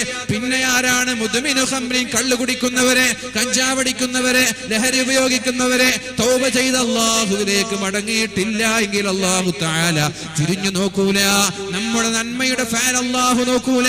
നമ്മുടെ പ്രവർത്തനങ്ങൾ ആകാശലോകങ്ങളിലേക്ക് മഹാന്മാരായ മാലാക്കമാര് കൊണ്ടുപോകുമ്പോൾ അല്ലാഹു മാറ്റിവെക്കാൻ പറയും. ഇവരുടെ അമൽ എനിക്ക് വേണ്ട. പ്രിയപ്പെട്ടവരെ, എല്ലാവർക്കും അല്ലാഹു ദുആക്ക് ഇജാബത്ത് നൽകുന്ന രാത്രിയല്ലയോ? നന്നാവാനുള്ള സുവർണാവസരമല്ലയോ? അല്ലാഹുവിലേക്കൊന്ന് കരഞ്ഞു ദുആ ചെയ്യാനുള്ള സമയമല്ലയോ? നഷ്ടപ്പെടുത്തരുതേ പ്രിയപ്പെട്ടവരെ. ഒരു കാരണവശാലും ആ രാത്രി ഉറങ്ങിക്കൊണ്ട് കളിച്ചുകൊണ്ട് നമ്മുടെ സമയം ചെലവഴിക്കാൻ പാടില്ല. ഒരു നേരത്തെ എണീക്കുക. ബാങ്ക് വിളിക്കുന്നതിന്റെ, സുബഹി ബാങ്ക് വിളിക്കുന്നതിന്റെ 1 മണിക്കൂറോ 2 മണിക്കൂറോ നേരത്തെ എണീറ്റ് ഒന്ന് കുളിച്ച് ഫ്രഷായി നല്ല നിയ്യത്തോടു കൂടി നീ തഹജ്ജുദ് നിസ്കരിച്ച് പരിശുദ്ധമായ ഖുർആനിൽ നിന്നൊരൽപ്പം ഓതി, ഒരു തസ്ബീഹ് മാല കയ്യിൽ പിടിച്ച് ഇസ്തിഗ്ഫാർ ചൊല്ലി, ഒരു 100 സ്വലാത്ത് ചൊല്ലി, 2 കരങ്ങളും അല്ലാഹുവിലേക്ക് ഉയർത്തിയിട്ട് സുബഹി ബാങ്ക് കൊടുക്കുന്നത് വരെ പ്രിയപ്പെട്ടവരെ ദുആ ചെയ്യുവീൻ. എന്താ നിങ്ങളുടെ ആഗ്രഹം? അല്ലാഹുവിനോട് പറയുവീൻ. ആഫിയത്തിന് വേണ്ടി ദുആ ചെയ്യുവീൻ. ആരോഗ്യം ജീവിതത്തിലെ പ്രധാനപ്പെട്ട ഘടകമാണ്. ആഫിയത്തില്ലാതെ ഒരാൾക്ക് ജീവിക്കാൻ കഴിയില്ലല്ലോ. ആഫിയത്തില്ലാതെ ഒരാൾക്ക് അവർക്ക് നിസ്കരിക്കാൻ കഴിയില്ല. അതുകൊണ്ട് ആഫിയത്തിന് വേണ്ടി ദുആ ചെയ്യുവീൻ. പിന്നെ എന്താ ചെയ്യേണ്ടത്? ദീർഘായുസ്സിന് വേണ്ടി ദുആ ചെയ്യുവീൻ. അതേപോലെ ഇസ്സത്തിന് വേണ്ടി അല്ലാഹുവിനോട് പ്രാർത്ഥിക്കുവീൻ. മരിക്കുന്നത് വരെ മറ്റൊരാളെ ആശ്രയിക്കാതെ, മരിക്കുന്നത് വരെ മറ്റൊരാളുടെ മുമ്പിൽ കൈനീട്ടാതെ ഇസ്സത്തോടെ, അഭിമാനത്തോടെ, അന്തസ്സോടെ നമ്മുടെ റിസ്ഖിനും ആഫിയത്തിനും നിലനിൽക്കാൻ വേണ്ടി അല്ലാഹുവിനോട് ദുആ ചെയ്യണേ. പിന്നെ ദുആ ചെയ്യേണ്ടത് റബ്ബനഗ്ഫിർ ലനാ വലിഇഖ്വാനിന അല്ലദീന സബഖൂനാ ബിൽ ഈമാൻ. നമ്മൾക്ക് മുമ്പ് കഴിഞ്ഞു പോയ, മരിച്ചുപോയ നമ്മുടെ ഉപ്പമാരില്ലയോ, നമ്മുടെ ഉമ്മമാരില്ലയോ, നമ്മുടെ കുടുംബക്കാരില്ലയോ, നമ്മുടെ നാട്ടുകാരില്ലയോ, നമ്മുടെ ചങ്ങാതിമാരില്ലയോ, അവരൊക്കെ ഖബറിലാണ്. അവരുടെ നമ്മുടെ ദുആക്ക് വേണ്ടി കാത്തിരിക്കുകയാണ്. അവർ നമ്മുടെ സ്വതക്കയ്ക്ക് വേണ്ടി കാത്തിരിക്കുകയാണ്. പ്രിയപ്പെട്ടവരെ, നാളെ ബഹുനിരായ വലിയുദ്ദീൻ ഫൈസിയാണ് ഇവിടെ ദിക്ർ ദുആഇന് നേതൃത്വം നൽകാൻ വരുന്നത്. എല്ലാ ദിവസവും ലക്ഷങ്ങളാണ് അദ്ദേഹത്തിന്റെ ക്ലാസ് നിരന്തരമായി കേട്ടുകൊണ്ടിരിക്കുന്നത്. ലക്ഷങ്ങളാണ് നിരന്തരമായി അദ്ദേഹത്തിന്റെ രാവിലത്തെ പ്രഭാത ദുആകളിൽ പങ്കെടുത്തുകൊണ്ടിരിക്കുന്നത്. ഇൻഷാ അല്ലാഹ് അദ്ദേഹമാണ് നാളെ വരുന്നത്. അപ്പൊ അദ്ദേഹം വരുമ്പോൾ നല്ലൊരു ദുആഇനാണല്ലോ നമ്മളെല്ലാവരും കടന്നു വരിക. ഒരുപാട് ദിക്ർ ചൊല്ലി, ഒരുപാട് സ്വലാത്ത് ചൊല്ലി, ഖുർആൻ ഓതി, ഒരുപാട് ദിക്റുകളും തസ്ബീഹുകളും ചൊല്ലി അല്ലാഹുവിനോട് ദുആ ചെയ്യാനല്ലോ നമ്മളെല്ലാവരും കടന്നു വരുന്നത്. അതുകൊണ്ട് തന്നെ സംഘാടകർ നിങ്ങളുടെ കയ്യിൽ ഒരു കവർ തരും. ഇൻഷാ അല്ലാഹ് ആ കവറുമായി നിങ്ങൾ നാളെ വരണം. എന്താണ് നിങ്ങളുടെ നിയ്യത്ത്? നിങ്ങളിൽ നിന്ന് മരിച്ചുപോയവരുടെ ഖബറിടം വെളിച്ചമാകണമെന്ന്. ഉപ്പ മരിച്ചുപോയവരില്ലേ, ഉമ്മ മരിച്ചുപോയവരില്ലേ, മാതാപിതാക്കള്, ഭാര്യ ഭർത്താക്കന്മാര്, സന്താനങ്ങളെ, സഹോദരങ്ങള്, ചങ്ങാതിമാരെ, ആരാണോ നിങ്ങളുടെ ജീവിതത്തിൽ ഏറ്റവും വിലപ്പെട്ടവരായി നിങ്ങൾക്ക് തോന്നുന്നത്? ഒന്നുമില്ലെങ്കിൽ നമ്മളിൽ നിന്ന് ഇവിടെ പറഞ്ഞു പോയ നമ്മുടെ കരളിന്റെ കഷ്ണമായ ആറ്റപ്പൂ സയ്യിദ് ഹൈദർ അലി ശിഹാബ് തങ്ങളുടെ ഹദ്റത്തിലേക്കെങ്കിലും 1000 രൂപ ഇൻഷാ അല്ലാഹ് മൂപ്പരെ സ്നേഹിക്കുന്നവരെ, മൂപ്പരെ നെഞ്ചോട് ചേർത്ത് വെച്ചവരെ, മൂപ്പരെ കൽബിലേക്ക് ചേർത്ത് വെച്ചവരെ, സ്വന്തം പിതാവ് മരിച്ചതിനേക്കാളും വേദന അനുഭവിച്ചവരെ, പ്രിയപ്പെട്ടവരെ, അവരെ പോലൊരു നേതാവ് നമ്മളോട് ഇവിടെ പറയുമ്പോൾ അവർ നമ്മൾക്ക് വേണ്ടി ചെയ്ത ത്യാഗം കാരണത്താലെ, അവർ നമ്മൾക്ക് വേണ്ടി ചെയ്ത എത്രയോ കമ്മിറ്റ്മെന്റ് ഉണ്ട്. അവരുടെ വിലപ്പെട്ട സമയം അവർ മാറ്റിവെച്ചിട്ടുണ്ട്. ആ ഒരു സ്നേഹത്തിന് പകരമായി അവരുടെ ഖബറിടത്തിലേക്ക് 1000 രൂപ ഇൻഷാ അല്ലാഹ് അല്ലാഹുവേ അവരുടെ ദറജ നീ ഉയർത്തി കൊടുക്കണേ അല്ലാഹ്. അവരുടെ സ്ഥാനം നീ ഉയർത്തി കൊടുക്കണേ അല്ലാഹ്. അല്ലാഹുവേ, ഉന്നതരായ മഹാന്മാരുടെ, പ്രവാചകന്മാരുടെ, സ്വഹാബാക്കളുടെ, ശുഹദാക്കളുടെ ആ ഒരു സ്ഥാനം നൽകി അവരെ നീ അനുഗ്രഹിക്കണേ അല്ലാഹ് എന്നിങ്ങനെ നല്ല നിയ്യത്തോടു കൂടി ഇൻഷാ അല്ലാഹ് മിനിമം 1000 രൂപയെങ്കിലും നമ്മൾ കവറിലിട്ട് കൊണ്ടുവരണം. ഒരു നന്മ മുന്നിൽ വെച്ച് ദുആ ചെയ്യുമ്പോ ആ ദുആക്ക് ഇജാബത്തുണ്ട് എന്ന് പരിശുദ്ധ റസൂലുള്ളാഹി സ്വല്ലല്ലാഹു അലൈഹി വസല്ലമ തങ്ങൾ പഠിപ്പിച്ചിട്ടില്ലയോ? ഒരാൾ ഗുഹയിൽ പെട്ടപ്പോ അല്ലാഹുവിനോട് എന്താ പറഞ്ഞത്? അല്ലാഹുവേ, ഞങ്ങൾക്ക് 3 ആളുകൾക്ക് പാറയെ തള്ളി നീക്കാൻ കഴിയുന്നില്ല. വിളിച്ചാൽ പുറത്തു നിന്നുള്ള ആളുകൾക്ക് ശബ്ദം കേൾക്കുന്നില്ല. ഇനി എന്താ ചെയ്യേണ്ടത്? ഞങ്ങൾ ഞങ്ങളുടെ ജീവിതത്തിൽ ചെയ്ത നന്മ മുന്നിൽ വെച്ചിട്ട് അല്ലാഹുവേ നിന്നോട് ദുആ ചെയ്യുകയാണ്. ഒരാൾ ദുആ ചെയ്തല്ലോ, അല്ലാഹുവേ, ഞാൻ എൻ്റെ ഉമ്മയോട് ജീവിതത്തിൽ മാന്യമായി പെരുമാറിയ ആളാണ്, അതുകൊണ്ട് ആ നന്മ മുന്നിൽ വെച്ച് ഞാൻ ദുആ ചെയ്യട്ടെ. ഈ പാറയെ നീ ഒന്ന് നീക്കിത്തരണേ അല്ലാഹ്. അല്ലാഹു തആല 3 ആളുകൾ കൈകൾ കൊണ്ട് തള്ളി നീക്കാൻ ശ്രമിച്ച പാറയെ, എന്നിട്ടും അനങ്ങാനോ ഒരു തരി നീക്കാനോ കഴിയാത്ത പാറ നാവിന്റെ പവർ കൊണ്ട് നീങ്ങുകയാണ്, നാവിന്റെ പവർ കൊണ്ട് അനങ്ങുകയാണ്. അപ്പോഴാണ് അടുത്ത ആൾക്ക് വീണ്ടും കോൺഫിഡൻസ് കിട്ടി. അദ്ദേഹം ആലോചിച്ചു, ഞാൻ എൻ്റെ ജീവിതത്തിൽ ചെയ്ത നന്മ എന്താണ്? ഈ 3 ആളുകൾ അല്ലാഹുവിന്റെ ഔലിയാക്കന്മാരൊന്നുമല്ല, ഈ ഗുഹയിൽപ്പെട്ടവർ അല്ലാഹുവിന്റെ പ്രവാചകന്മാരല്ല. അവരാകെ റബ്ബിനോട് പറയുന്നത്, അവരൊക്കെ തെറ്റുകളൊക്കെ ജീവിതത്തിൽ വന്നവർ തന്നെയാണ്.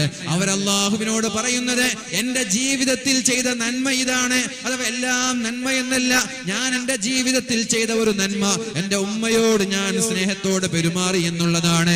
പാറയെ നീക്കി തരണേ അല്ലാഹ്. അപ്പോൾ അടുത്തയാള് ദുആ ചെയ്തു, പടച്ചവനെ, എന്റെ നന്മ എനിക്ക് പ്രത്യേകിച്ച് നന്മ എന്ന് പറയാനൊന്നുമില്ല. വ്യഭിചരിക്കാൻ ഒരു അവസരമുണ്ടായപ്പോ, ഞാനും പെണ്ണും മാത്രം ഒറ്റപ്പെട്ട ഒരു മുറിയിലുണ്ടായപ്പോ ഞാൻ അവളെ വ്യഭിചരിച്ചാൽ ആരും ചോദ്യം ചെയ്യൂല, അവള് സമ്മതമാണ്, ആരും കാണൂല, സുന്ദരിയായ പെണ്ണും കൂടിയാണ്. ആ സമയത്ത് ഞാൻ വ്യഭിചരിക്കാതെ മാറി നിന്നത് ഒരു നന്മയല്ലേ അല്ലാഹ്? അതുകൊണ്ട് പാറയെ നീക്കണമെന്ന് പറഞ്ഞപ്പോൾ അല്ലാഹു പാറയെ നീക്കി കൊടുത്തിട്ടുണ്ട്. കൊടുത്തിട്ടുണ്ടോ? മൂന്നാമതൊരാൾ എന്താണ് അള്ളാഹുവിനോട് പറഞ്ഞത്? അള്ളാഹുവേ, ഞാൻ എന്റെ ജോലിക്കാരനോട് മാന്യമായി പെരുമാറുന്ന ആളാണ്, എന്റെ ജോലിക്കാരനോട് മാന്യമായി പെരുമാറുന്ന ആളാണ്. പ്രിയപ്പെട്ടവരെ, ഒരാളുടെ വിയർപ്പ് വറ്റുന്നതിനും മുമ്പേ ജോലിക്കാരന് ശമ്പളം കൊടുക്കണമെന്ന് പഠിപ്പിച്ച മതമാണിത്. ആ അള്ളാഹുവിനോടാണ് ചോദിക്കുന്നത്, റബ്ബേ, ഞാൻ എന്റെ ജോലിക്കാരനോട് മാന്യമായി പെരുമാറി എന്ന് നിനക്കറിയാലോ, അതുകൊണ്ട് പാറയെ നീ നീക്കണേ അല്ലാ. മൂന്നാളുകൾ 6 കൈകൾ ഉപയോഗിച്ച് തള്ളി നീക്കാൻ പറ്റാത്ത പാറ നാവ് കൊണ്ട് നീക്കിയപ്പോൾ നീങ്ങിയത് ചരിത്രമല്ലയോ മുഅ്മിനീങ്ങളെ? നീങ്ങാനുള്ള കാരണം ഒരു നന്മ മുന്നിൽ വെച്ചു എന്നുള്ളതാണ്. അതേപോലെ നാളെ ദുആ ചെയ്യാൻ വരുമ്പോ നമ്മൾക്കെല്ലാവർക്കും നന്നാവണം. ആർക്കും ആഗ്രഹമില്ലല്ലോ ഒരു തമ്മാടിയായി ജീവിക്കണമെന്ന്. വ്യഭിചരിക്കാൻ നമ്മൾക്ക് ആർക്കും താല്പര്യമില്ല. ആഗ്രഹങ്ങൾ ഉണ്ടെങ്കിലും അത് തെറ്റാണെന്നറിയാം. അതേപോലെ കള്ള് കുടിച്ച് ജീവിക്കണമെന്ന്, അതേപോലെ മരിക്കണമെന്ന് താല്പര്യമില്ല. മയക്കുമരുന്നിന്റെ അഡിക്റ്റാകണമെന്ന് താല്പര്യമില്ല. പക്ഷേ നമ്മളെല്ലാവരും ചില തെറ്റുകളിൽ പരീക്ഷിക്കപ്പെടുകയാണ്. അങ്ങനെ ചില തെറ്റുകളിൽ പെട്ടുപോയാൽ അത് നിരന്തരമായി നമ്മൾ അറിയാതെ ആവർത്തിച്ചു പോവുകയാണ്. അതുകൊണ്ട് നമ്മൾക്ക് നമ്മുടെ ഖൽബ് ശുദ്ധിയാവേണ്ടേ, നമ്മൾക്ക് നന്നാവേണ്ടേ, അള്ളാഹുവിലേക്ക് മടങ്ങേണ്ടേ. റമളാനാകുമ്പോൾ ഒരു നല്ല സംശുദ്ധമായ ഹൃദയവുമായിട്ട് റമളാനിനെ സ്വീകരിക്കണ്ടേ.